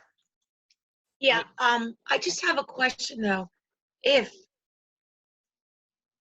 the one tree is deemed hazardous, then there's really no reason for him to come back next month. Correct. We just need to know that that one is deemed hazardous because the other 5 wouldn't trigger. And that would be, but that would be on our hazardous report list. So. No, you're absolutely correct. Yeah. So Wayne, a little clarification there. If that is the case, then yes, you wouldn't need to come back. To all of us, we'll see it again, but we would see it again via the hazardous report. Okay. I can do that. But if you'd like to come back, you're welcome to. I might. I'm not going anywhere. I might learn what, again, I might propose which trees and, get a thumbs up or something. I don't know. One other thing to point out, guys. One other thing is, I think John had asked what company you used, and you said Mr. Tree. Mr. Tree or Mr. Tree PA or something like that. I'm not sure if they're on the contractor list. If you're having tree work done per the ordinance in the township, if you're having tree work done, you're supposed to use a company that's registered with the township, and every registered company should have a certified arborist on staff. Right. And the certified arborist would be the one to do the report as well. Understood. Yeah, Trisha told me that Okay. when I talked to her on the phone that day. So I had them, or they should have contacted you after the fact. But either way, I can get that report done. Cool. Yeah, I right offhand, I'm not sure. I want to say yes, but then, I'm not 100% on that. So I can check that in the morning and let you know. Okay. Good. Anything else? Okay, Wayne, thank you very much. Welcome again to the neighborhood. We look forward to seeing all sorts of pretty trees there. All right. Thanks, Eileen. Yeah, guys, come by anytime. All right. Okay, Bye-bye. well, thank you. Thank you. Okay, so next up, folks, is 328 Conestoga. 323. Ah, thank you, Trish. 323, correct. Hello, my name's Kevin Monroe. Get this so you can see me. So I'm the resident, and you should have a plan that I tried to draw up. Okay. So so this picture here is the property when I moved in, and I did draw up a map. So basically, this property has been not cared for I have no idea how long. I tried to take a picture here of some of the trees that came down so that you could see the general size of them. So there were 11 trees that came down, and they came down for a variety of different reasons, some of which were dead and in the power lines on the front. So if you want to scroll to the map. So this map here shows you where all the trees were. So, and it also shows you existing trees that are still on the property. So there's still a lot of trees on the property. If you start on the bottom right, where the squiggly line is, the power line, So there were 2 black cherries, one of which I got them to trim and save, and the other had ivy all the way up to the top of it. And the branches that were all intertwined into the power line going to the house. The same as for the Chinese pine that was not necessarily dead, but all intertwined in the power line and had many dead branches all the way up throughout that particular tree. So you saw some pictures of the heavy dense ivy. If you kind of went over to the bottom left, so that whole section on the bottom left, and if you need to see it, I did have some pictures that were that are of the current state of where the stuff had come out. That was just a big mess of ivy and Norwegian maples, and it looked like somebody just let it go, and so it just started to get a whole bunch of weeds that overtook it and turned into trees. The trees that came out of there were covered head to toe in ivy for the most part. Those that weren't covered head and toe in ivy had all sorts of spotted lanternfly eggs in them. So they all came out. The 2 pines, as well as a couple of black cherry seedlings that were embedded in the whole little forest, are still there. And then the goal is to clear out all that ivy to be able to put grass, and then the whole front of the property is going to get arborvitaes. So at a later point in time, I'll plant something that flowers on the interior once I can get the ivy out, the arborvitaes planted, and start to get those to grow up a little bit so that the trees don't block the light going to the arborvitaes. Yeah. And then the rest of the work, if you scroll to if you look at the top left corner in the back, that had been ivy before.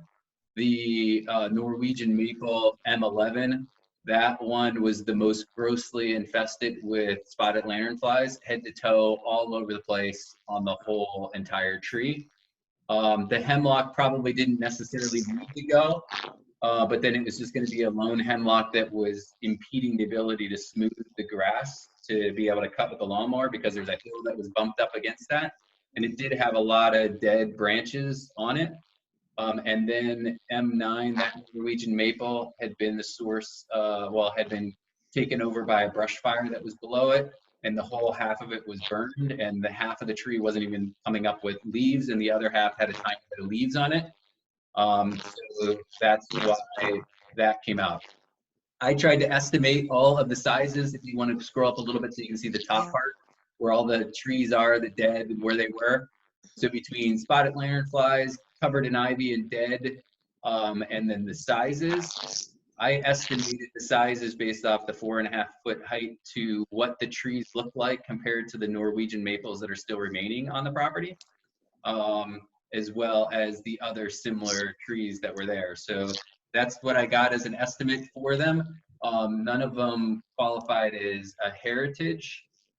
And since most of them were dead or rotting or covered in ivy, I don't know that they necessarily warrant replacements, but I have put in already 50 2-foot arborvitaes, and then along the front are going to be probably another 23 to 25 4-foot arborvitaes to be able to create a green fence instead of the dilapidated fence that's currently there.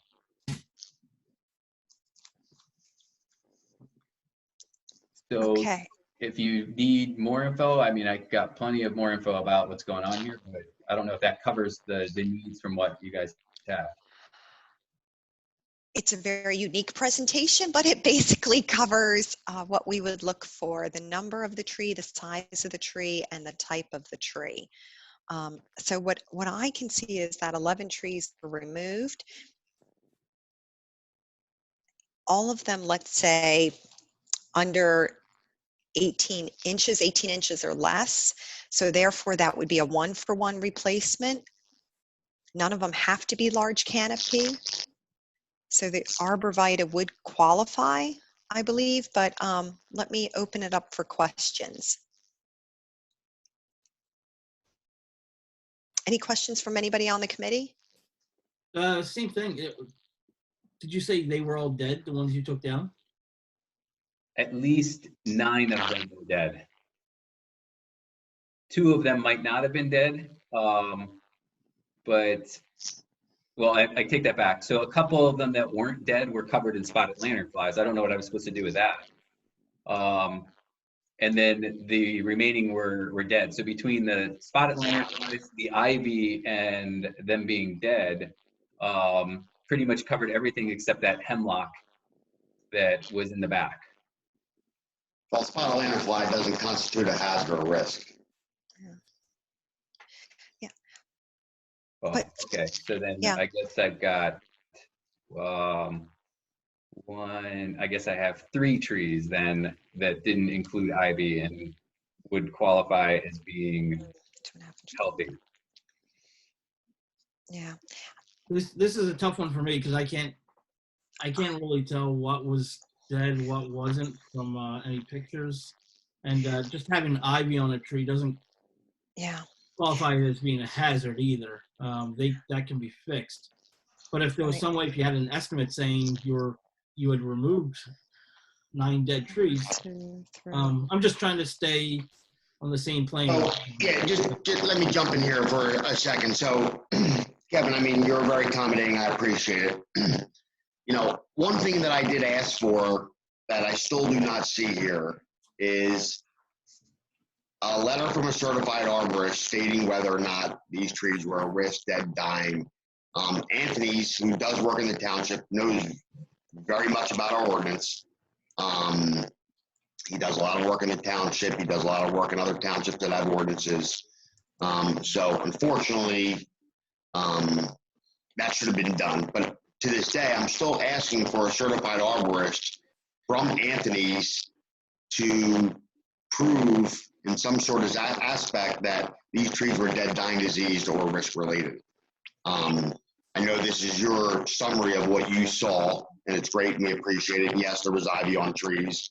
I looked at some terrace server pictures, and it did show the ivy and some dieback, but that does not constitute that they are a risk, dead, dying, dead, or risk related.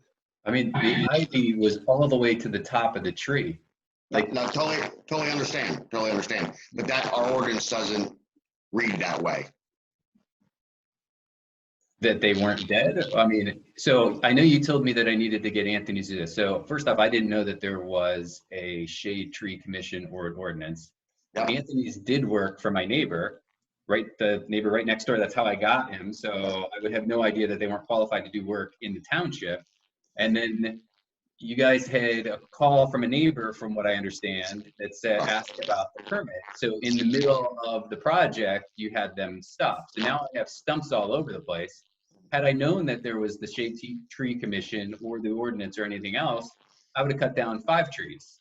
And then next year I would have cut down another 5, or I would have made sure that I only cut down the ones that were dead per the ordinance, and I wouldn't necessarily be sitting here right now with this particular problem. I asked Anthony to give me the arborist report, but now I got to chase this guy around who's like halfway through the project. So I'm kind of screwed at this point in time because of not knowing about the ordinance and picking somebody who had done work for a neighbor, thinking that they were perfectly legitimate doing work in the township. Well, I mean, I'm only the consultant and the forester. I'm not the shade tree. I don't feel comfortable with this, but I'll let, the shade tree is going to vote on it. So, I mean, I see what's going on here, and it's, I understand you put your best foot effort, and I know you're frustrated with Anthony's, and we respect that. It's very rare that I go onto a property, and James, you'll know this just as well as I do, that there's 11 trees together that are dead or risk related within the same vicinity. Have you seen the condition of this property? I mean, I showed the pictures. If you scroll to the pictures of what it looked like when I moved in. The landscape is unmaintained. And again, I have no voice here, so I'm just, voicing my own personal opinion. I'll let the shade tree jump in, and they'll guide you through this. I mean, I have a woodpecker that's living in the siding because the people had let it go so bad. So, I mean, I got to totally understand after this place. Yep. Yeah. So perhaps, so a couple options. So if we go just by, hey, there's 11 trees that were taken out. They're all 18 inches or smaller. The ordinance would say you have to plant 11 new trees, 1 for 1. Each one would have to be 2.5 inch in caliper. So the arborvitae that's 2 feet technically wouldn't qualify.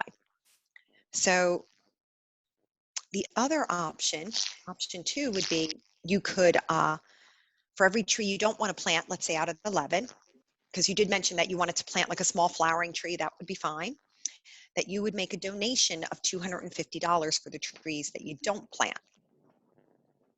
Option 3 is you could chase down Anthony's, or maybe we could look at some better pictures and we could see if some of those trees are actually deemed hazardous. And if so, it would lower the number. I mean, if you scroll up to the pictures that I had of with the trees that were cut, I think it's maybe, you know, the third set of pictures that I had. Okay. Ian, can you do that? One more up. So that was the property that I had fixed up before that was a mess. So right there, that stump. So that stump is one of them. So that was 3 trees that fused together and were 3 scraggly looking things that had ivy completely covered them. And that stump that's completely rotted out has got to be dead. So John, Matt, or James, do you want to comment on that? That looks pretty dead. Okay. That looks like a total failure. Okay. And Kevin, did you, in that estimate you gave us, did you count that as 1 tree, 3 trees? I counted as 1 tree, but I did highlight it that it was 3 fused together. Okay, gotcha. Listed as M8. And then if you scrolled up a little in the picture, the one that I tried to take from the screen while they were doing the work that was out there. Yeah. I mean, I guess you can't really see it all that clearly, but between, you know, all those trees that are all just scraggly things that have got ivy just covered. I mean, you literally would look at these trees and you just see a big stick of ivy sticking out of the ground. Yeah. Like, I don't even know how it qualifies as a tree anymore.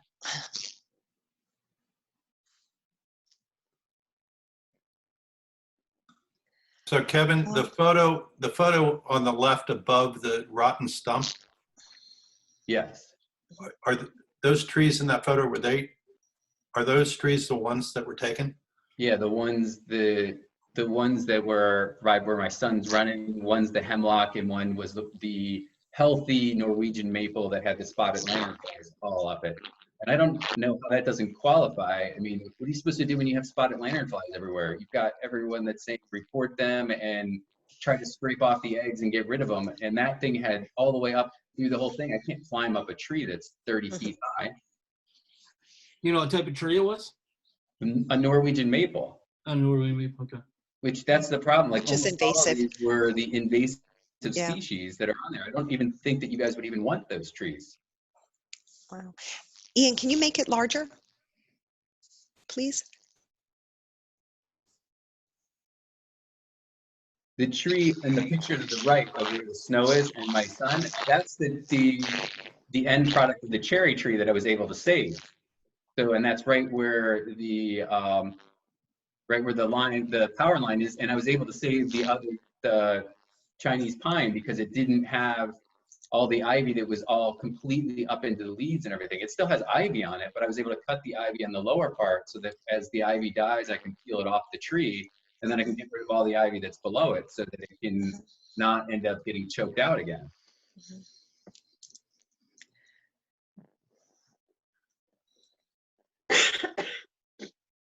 Kevin, how many trees are left on your property?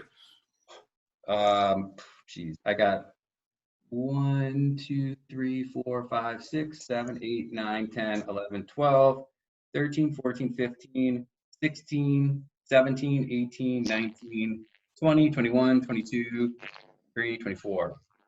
About 25, 6, 7, 8, you know, somewhere on the order of about 30. And are they the same species that you took out? In some cases, yes. In some cases, no. So I got 2 dogwoods that are in the front, which was another reason some of the ones needed to come out because the one dogwood wasn't getting any sunlight. So then I was choking out my dogwood that wasn't even flowering this year and didn't get any leaves until I took out the one pine that was over top of it. So I'd much rather have a dogwood that's healthy than a crappy pine that's growing into my power lines and is not letting the thing flower or have any leaves on it. So that's on the bottom right of the map that you guys had seen. And then there are still some Norwegian maples that are around the property, but I didn't want to pay to have every single one of them come out because there's nothing wrong with most of them that are there. They don't have ivy on them, and they're not infested with any kind of insects yet. The whole one side of the fence has hemlocks.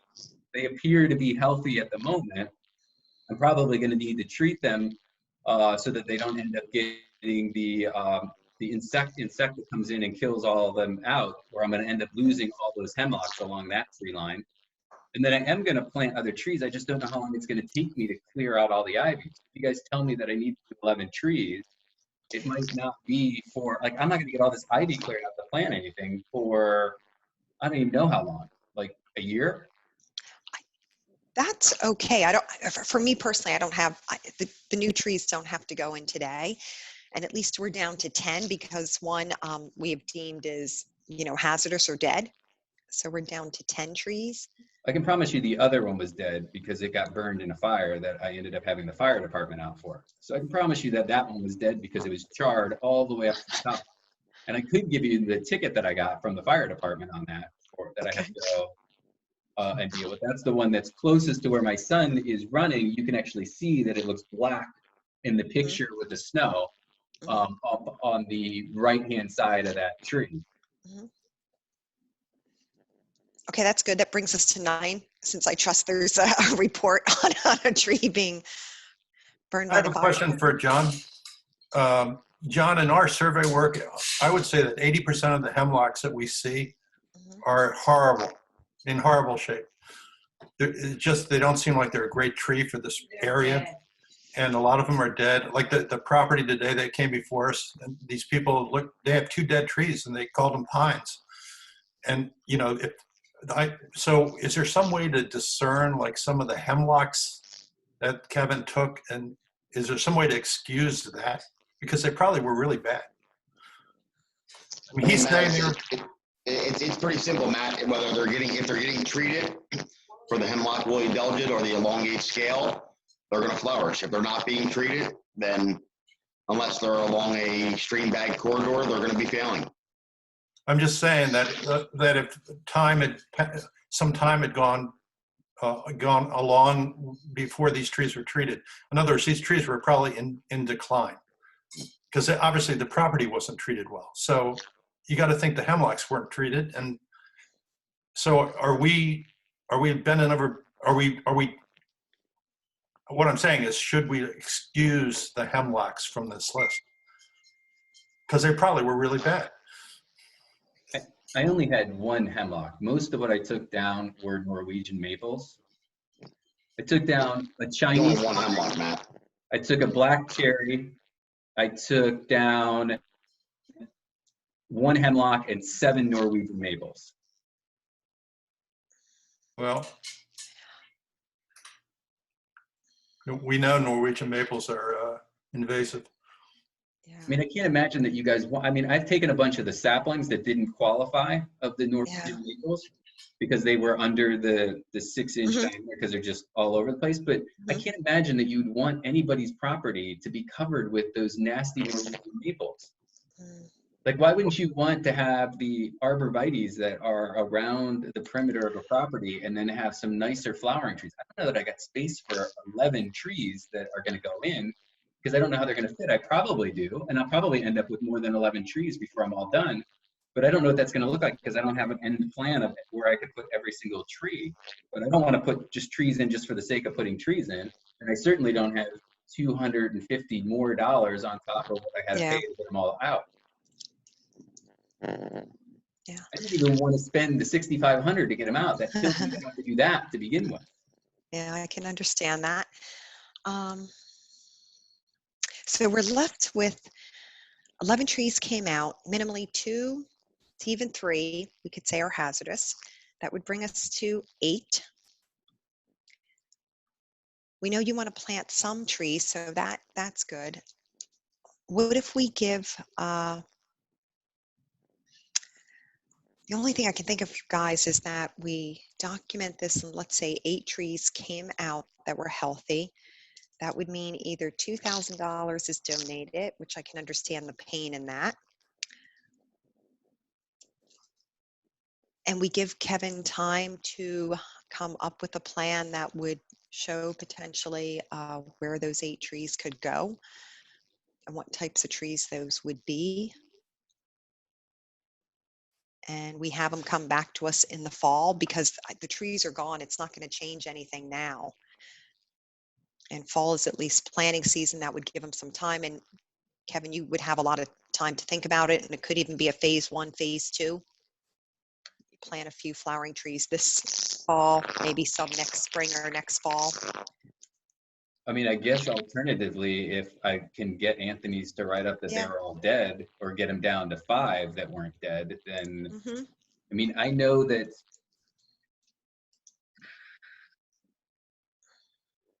that one was definitely dead. So I know that there was one that was sitting in the front that was dead. I mean, I definitely am going to be under 5 that were healthy that came down. Okay. And I would think it's probably not that hard to, plant 5 maybe flowering trees, or to give some thought even if you would want 5 trees, and if so, where they would go. So I guess to the Shade Tree Committee, I'll ask you first, are you okay with a proposal like that? The trees are gone. Could we give Kevin, let's say to the fall, come back at whatever the October meeting is and show us what is the plan? I would agree with that, Eileen. I think he deserves some leeway in through no fault of his own. He didn't know about the ordinance. So some of that is on us to be better at communicating about this ordinance. So I think that would be a fair compromise to give him some leeway and time. Okay. I would kind of support that also. I think for Kevin, we should probably get him some information about recommended trees. That might help him make some decisions. Yeah, good idea. I'm with John. I think, Kevin, I think you should really push for Anthony's to, supply some sort of hazardous tree report, as best they can. And, I think if you mention to them that you're currently working with the Township and the Shade Tree Commission, hopefully that may, put some pep in their step to get it done for you. I think this brings up the bigger point that Eileen had mentioned and Virginia mentioned about not just letting our residents know about the shade tree ordinance, but letting them know that a arborist has to be certified, because the ones that have to be registered, because the ones that are registered know the ordinance. Yeah. So there's a better chance one of them is going to say, hey, you need to get a permit, or I'll do that. Yeah. So it's a pronged approach. We really got to get that word out there too. Because if they're registered, they have a certified arborist, they're admitting that they understand the ordinance, and they can guide their residents through these things. Yep, agreed. So Matt, James? Yeah, if Anthony's could supply a report, I'm good with that. I would be good with what you had suggested as well. I doubt from the sounds of how it's been going that he'll ever get a report from Anthony's. They might be long gone. I do agree, with the certified arborist and everything, but even some of the certified arborist or companies with them don't know the ordinance. So, I'll take the blame as well when we aren't getting the word out to everybody. Right. And I assume you just moved in this house, sir? I moved in 2018. Yeah, so not too long ago. So if you don't know the ordinance, the tree company doesn't really care about it, obviously. That's their, way to deal with that. But I think we should try, and we have tried in the past, but try to do something more to get people more aware of the ordinance, and get contractors aware as well. So I'm leaning towards the homeowner to, he didn't know. It's no fault of his. If he had known the ordinance, there's snow on the ground, he probably would have taken some down last year and then taken 5 down this year. That would just make sense. And then he would be doing everything by the book.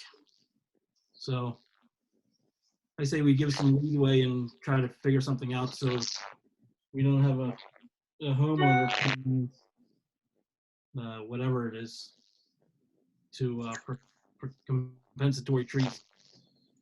Okay. Matt? We plant 50 trees, I believe I heard. Arborvitae, yes. 52-foot green giant arborvitaes. Yeah, and I would imagine in the next 10 years, you're probably going to plant 10 more trees anyway, whether it be with, a family thing or just having a contractor come in anyway. That's what most people do. Yeah, I guess the only thing is I just typically wouldn't buy one. I don't know how big 2.5 inches in diameter at 4.5 feet. Like, I'm not even sure what size tree I would buy to plant. Like, that's a pretty big pain to have to dig a hole that big that you can plant it to begin with. Yeah, that would be a contractor that you would have to hire to do something like that.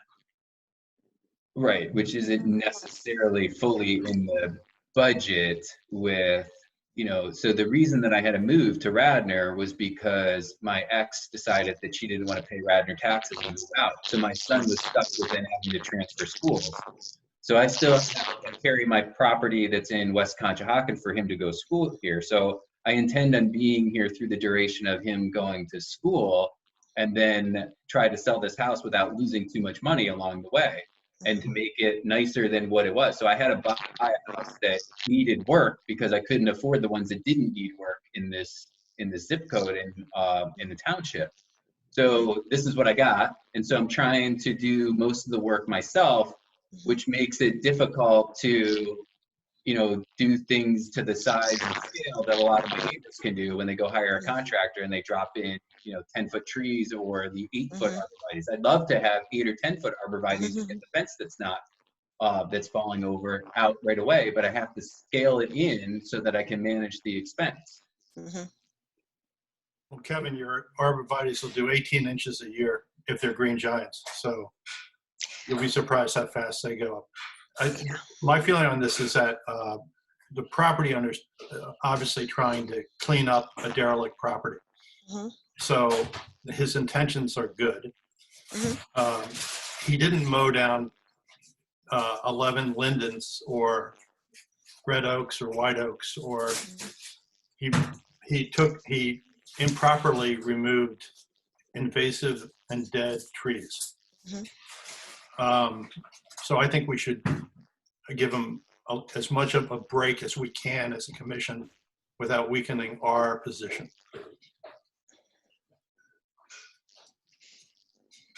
So what does that mean exactly, Matt? What would you propose? I think the option where he would have a bit of time to start to replant. Yeah. Because I don't think he's going to get anything from Anthony. I have a question. Is it possible for John to go back even now and kind of see some stumps and things? What was taken out, if they were, could you tell if they were hazardous, John? Only if there's, stem rot in the trunks, that would be the only indicator with, flush stumps. Other than that, I can get on Terra Server and look at some close-up imagery, or some, Google Earth and go back in some time, but I'd be happy to do that for you. Especially since if we're, presuming that Anthony's may be MIA, that we would have some information to help the homeowner sort of, with his intention of trying to better the property.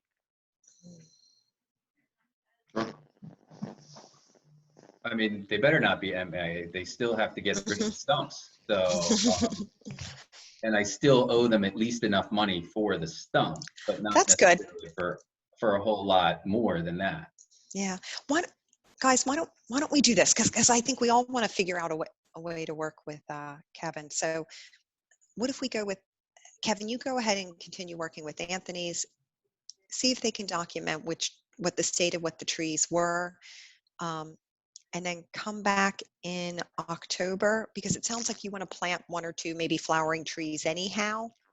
And I do think you can get trees that are 2.5-inch caliber and dig a hole and plant them yourself. I don't think it has to be done by a contractor. It doesn't have to have, that big of a ball. So are folks in favor of doing that? Yes. And the reason, Kevin, we're kind of walking a fine line here because we can't enforce this with some residents and not with others. So that I think we all feel for you. We're just trying to figure it out.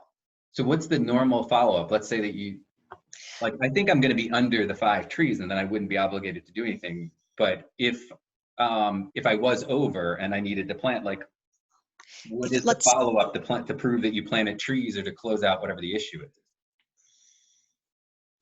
So typically we take it at the resident's commitment that they are indeed going to plant them. So let's just say hypothetically you talk to Anthony's, it turns out 4 of them are hazardous, so therefore you have to plant 7, 1-for-1 replacement because you're over the 5. We don't have an enforcement where we come around and we check everybody's property. Did you plant the trees you said you were going to plant? We take them at their word that they will indeed plant them. So, and it doesn't have to happen all right away. So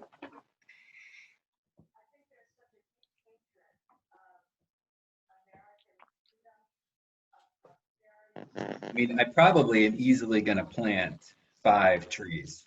It might even be 6 or 7, depending on how much space I need to keep between them on the one corner. So, if you are willing to take any part of my word for some of these being dead, I mean, I think I'm going to get it that I wouldn't have an obligation. But if you told me that I need to plant, say, 5 trees, and you want to close it out, I'll commit to planting 5 trees. And when they go in, then I'll have, because I got to fill up these empty spaces in the corner, and I got to block some of the stuff that's going to be the view of my neighbors, as well as then I got a big picture window that I want the flowering trees to come out. So there are going to be trees that are going to be on the 2 sides of the property where I'm going to clear the ivy. I just don't know if it's going to be in the fall or the spring of next year, depending on how long it takes me to clear the ivy. Either one is fine. I don't think it matters if it's the fall or the spring.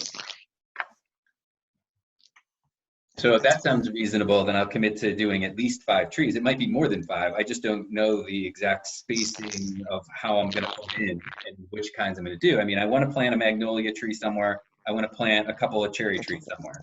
So those are at least on my list to be able to plant, but based on how big they're going to get and the spacing that I would need to be able to do, I don't know how much room I have for them. Yeah. And the good news is, I mean, to me, I don't feel like we have to figure this out tonight. So that's why I'm thinking, just come back in October. It would give you enough time to finish clearing your property. You could give it some thought. You would have, if Anthony's going to be back in removing stumps, you're going to know, he could probably write up a report right then as to what was taken out. And then you can just come back and let us know where you landed. Okay. Is that okay? Okay. So Kevin, you're good with that. Everybody on the Shade Tree Committee, are you, any objections?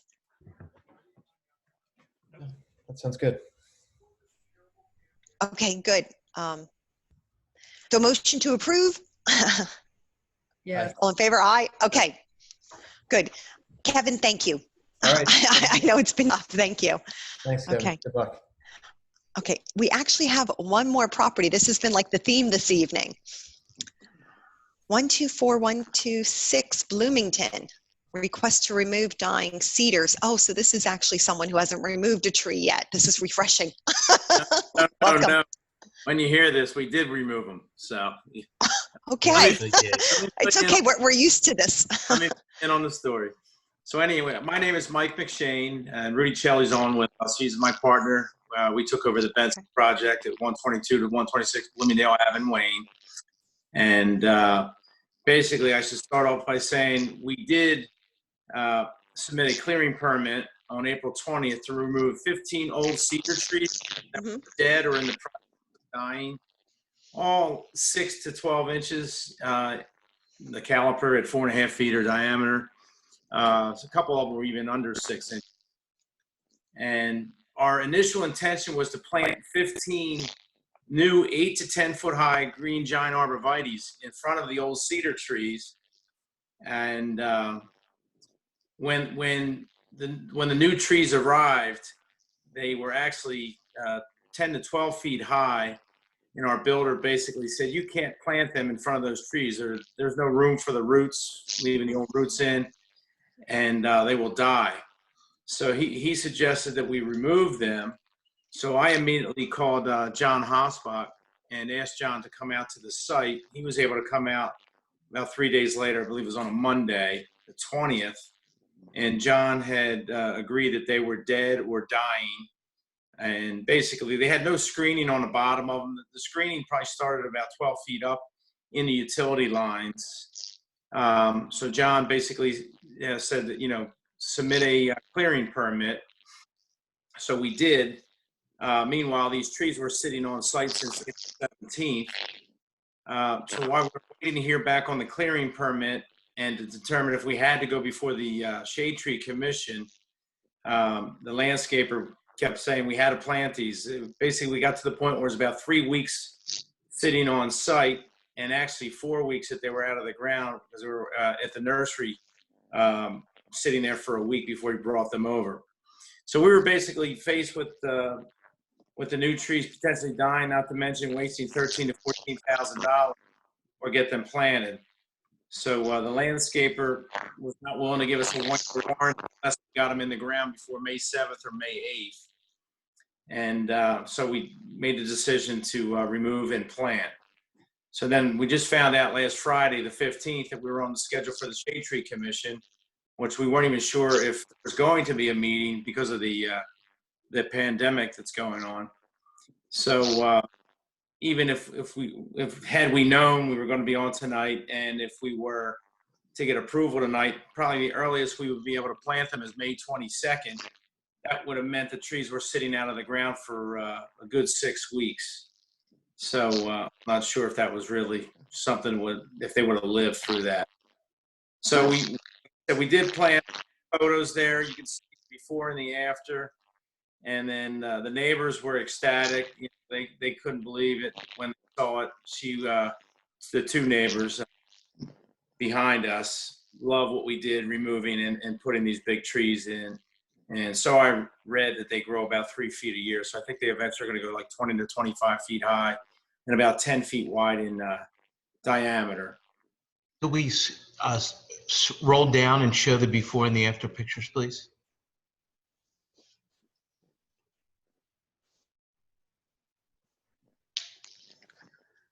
So, yeah, this is John. This is a complete benefit. I mean, this is a great improvement. And actually, this goes back before with Benson, correct?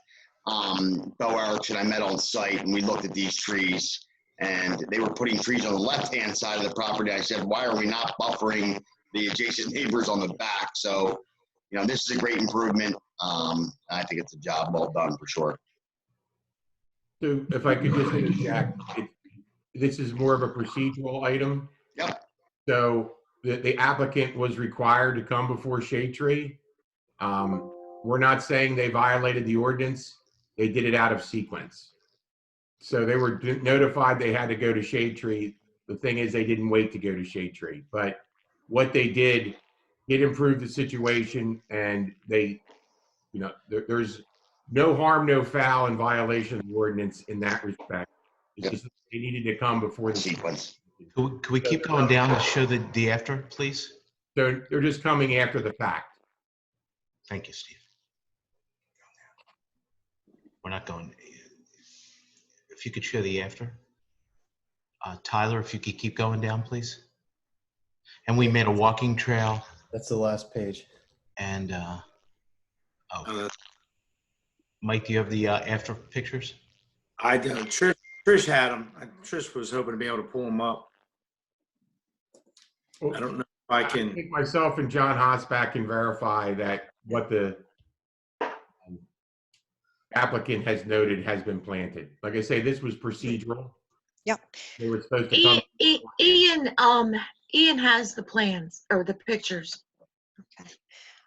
But it sounds like, from what I'm hearing, X amount of trees were taken out, X amount were planted. It meets the requirements of the shade tree ordinance. Correct. We're just hearing about it after the fact. Right. And we planted more. If you look at the landscaping plan, there's a magnolia and another tree we planted up at the other end. Mm-hmm. And we planted a ton of other landscaping. There's the after. The wood chip trail we did so people could walk up, dogs up to little plateau.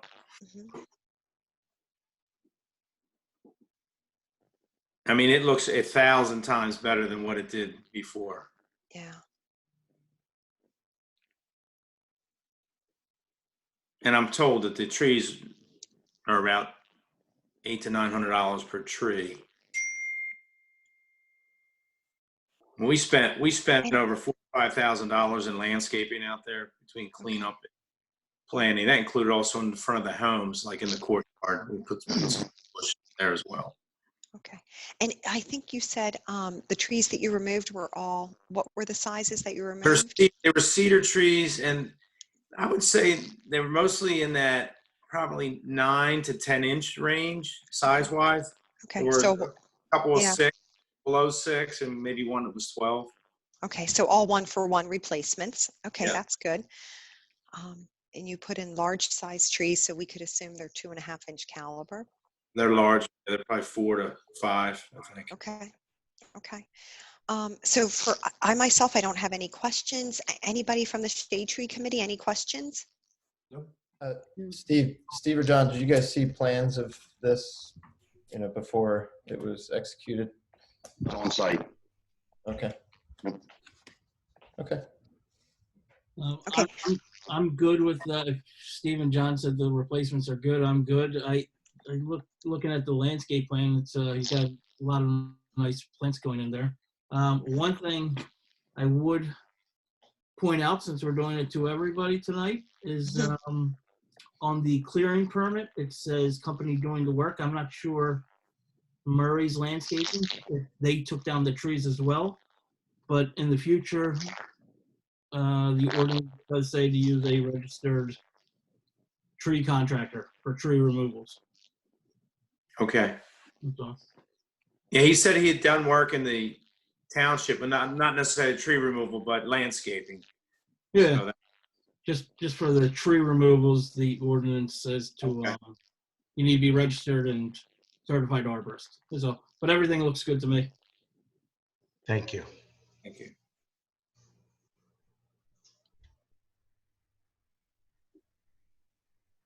So is there a proposal? Sorry, I was on. Yeah, sorry, I was on mute. So motion to approve. Everybody in favor? Yes. Aye. Okay, great. Thank you so much. Thank you, everyone. We appreciate it. And we'll Thank you continue very much. to improve Okay. things. Thanks. Okay. So, folks, I realize it is 8:39. I have a proposal, as always. So, I think we've covered enough tonight. My proposal would be that we look at the rest of the agenda, and we have two options. We could either have an interim meeting before our next meeting in June, and we could go over the township plans that are on our agenda, plus the goals, plus the fall planting, plus even the communication, because clearly you can see residents are coming in, they don't know about the ordinance, and that's how we're ending up in the bind that we're in. So we could do that, or we could table this to June, and most likely then June would be quite a long meeting. So my own preference would be I would vote to have an interim meeting. Sure. I agree. Excellent idea, Eileen. Yeah. Okay, I can tell everybody's like done. So I do have one request. Yes. If that's possible. Yeah. So I would like to update you on the 476 project. And if you have it in you, I would love to go through the Harford Trail project so I can get that in front of the board at the next meeting. Yeah. Steve, that's a tough call for me. I still have more work to do tonight. So do we really need to do both? Long, Steve. I don't think it'll take long, right, Steve? The Harford Trail? If we finish by 9, I'm in. Let's go. Okay, but 476 Gateway project. Steve, before you start, can I just make just have on record that we have had no public comment come in for anything that we've already discussed. Good. Thank you, Trish. Very quickly. Yeah, it's going to come in at 9:01. No, it is not. We'll be happy to talk to him at the next meeting. So 476. So 476, it was before Shade Tree, it was before the commissioners, it was approved. The plan was approved, the meadow grasses. We had to iron out a few things with PennDOT that took some time. So last weekend, Weeds Inc. was in to spray the site to get rid of all the growth that came up. And the next step will be to do the meadow grasses, wildflowers, and type L seed mix. And Ian, if you could pull up the plans for the Harford Trail, I will be really quick, and I'm not even known for being really quick. Can I just say one thing, Steve? Can I just thank everybody? I know you guys all reviewed that plan for the 476 and got us back your comments, and it was really helpful, and it is very important to the Board of Commissioners to know that you guys had looked at that and reviewed it before we made our final approval. So thank you very, very much. I appreciate it. Could you scroll down one more, Ian? There should be another set coming up. Okay, this will work. If you're, I don't know if anybody's familiar with Harford Park. It's a town, some people call it the dog park. And Hares Lane's a private road off of King of Prussia Road. So basically, funded in the general obligation bond was to create a wood chip trail that was, I won't get into the history. There was a trail. We're not allowed to use it anymore. It became part of a subdivision. So we wanted to reconnect this. This allows people to get to Harford Park and Kreuzberg Center. You can access it if you get off the train, or if we're fortunate enough to get the TAP trail in, you could walk up from Haverford Township to get to here if you're really industrious. So one more slide, Ian, please. Okay, this is what we want. So if you could just stop here. This upper corner, I don't know if you're seeing my mouse, but this upper right corner is Harford Park. This is the proposed trail. In essence, there's 18 trees that have to be removed for this trail. So really what we're looking for from the Shade Tree Commission is, Mr. Hosbach, I think I have your list here. You have your list? I do somewhere, yep. Okay, I have it here. So John Hosbach put together a list of proposed replacements. He actually listed all 18 trees. Risk hazard, fair, dead. So half of them are risks or hazard or fair or dead condition. So really what we just wanted to find out, we were proposing to use black gum, red maples, sweet bay, black gum, red maples, white oaks, and willow oaks. So for the Shade Tree Commission, those would be the compensatory plantings. What we really wanted to get from you was, did you have specific species you wished us to go there? Do you have very specific numbers, or would you be okay with the black gum, the red maples, the white oaks, and the willow oaks? I'm trying to rush. Yeah, so for me, I'm thinking, can we just follow the ordinance? Like normally, do you have a plan that shows these are the trees that are being removed and a tree table and or the compensatory? Do you have all that? Yes, we do, but not. Oh, super. Tonight. What's that? Not to show you tonight. Unfortunately, I only put in the plans that show the trail. I don't believe. Yeah, but we do have the tables and everything, yes. Yeah, but we do. So John went out with our consultant. The trees that were slated for removal were marked, the 18 trees. A tree table was devised that John reviewed, that I reviewed, that meets the ordinance. And I'm sorry, my apologies, I didn't put that in. If you want to do that, if you want to see that at your next whatever meeting, if we do an interim meeting, you can do that, or whatever you want to do, however you want to work that. I would just recommend to the Shade Tree Committee that we just see that at the next meeting. So we review this just like a normal plan. We would see the trees that are coming out, what type they are, what the condition is. We would see the tree table showing the trees going in. And then based on that, we could approve it. I don't think we could approve it this evening. What's that? You don't want to look at Emlentonell Park. That's an easy one. No, not if it's not a complete plan. So So- to folks on the committee, It's up to you folks. I don't mean to put, I know it's getting late. whatever you wish. to do. No, but what's the sense of urgency? Like, is there any reason why we can't just look at it at the next meeting, at the interim meeting? If we do an interim meeting, that's great. I want the shade tree input, comments, and knowledge so that we can get trees in the ground at Emlyn Canal. That's really all that's about, is we want your input so we can plant. I don't want to give any input until I see the property. I would like to actually take a site visit, Steve, and I can do that in the next day. So we'll discuss these other plans at the interim meeting then. So interim meeting, could that be next week? I mean, what are we talking about interim? That would be up for you. Normally we have to advertise. Yeah, so normally, Trish, correct me if I'm wrong, but I think we just need to give 2 weeks notice. Well, actually, for the Zoom meetings, our solicitor told us it's 5 days, and all we have to do is post it on the website. Okay. So that eases things up a little bit. Okay, that helps. So what I would ask the Shade Tree Commission to do, Trish will send out an email tomorrow with some possible dates, and everybody can let her know. I'm sorry for being a pain tonight, trying to push you through. No, that's okay. Okay, so is everybody okay with that? We'll table this until the next meeting, and Trish will coordinate it for us. And Lisa, I think you're on mute if you're trying to speak to us. No, sorry, it's speaking to my husband who's standing right here. Oh, okay. Sorry about that. Okay. Sorry about that. That's I'll be okay. handing you a drink. Yeah, exactly. He might be. He might be. Okay, I think on that note, we should adjourn. One question, Any other comments? Yeah, of course.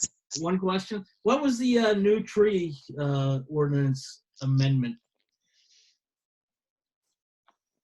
So that comes from the board. That went back some time ago, James.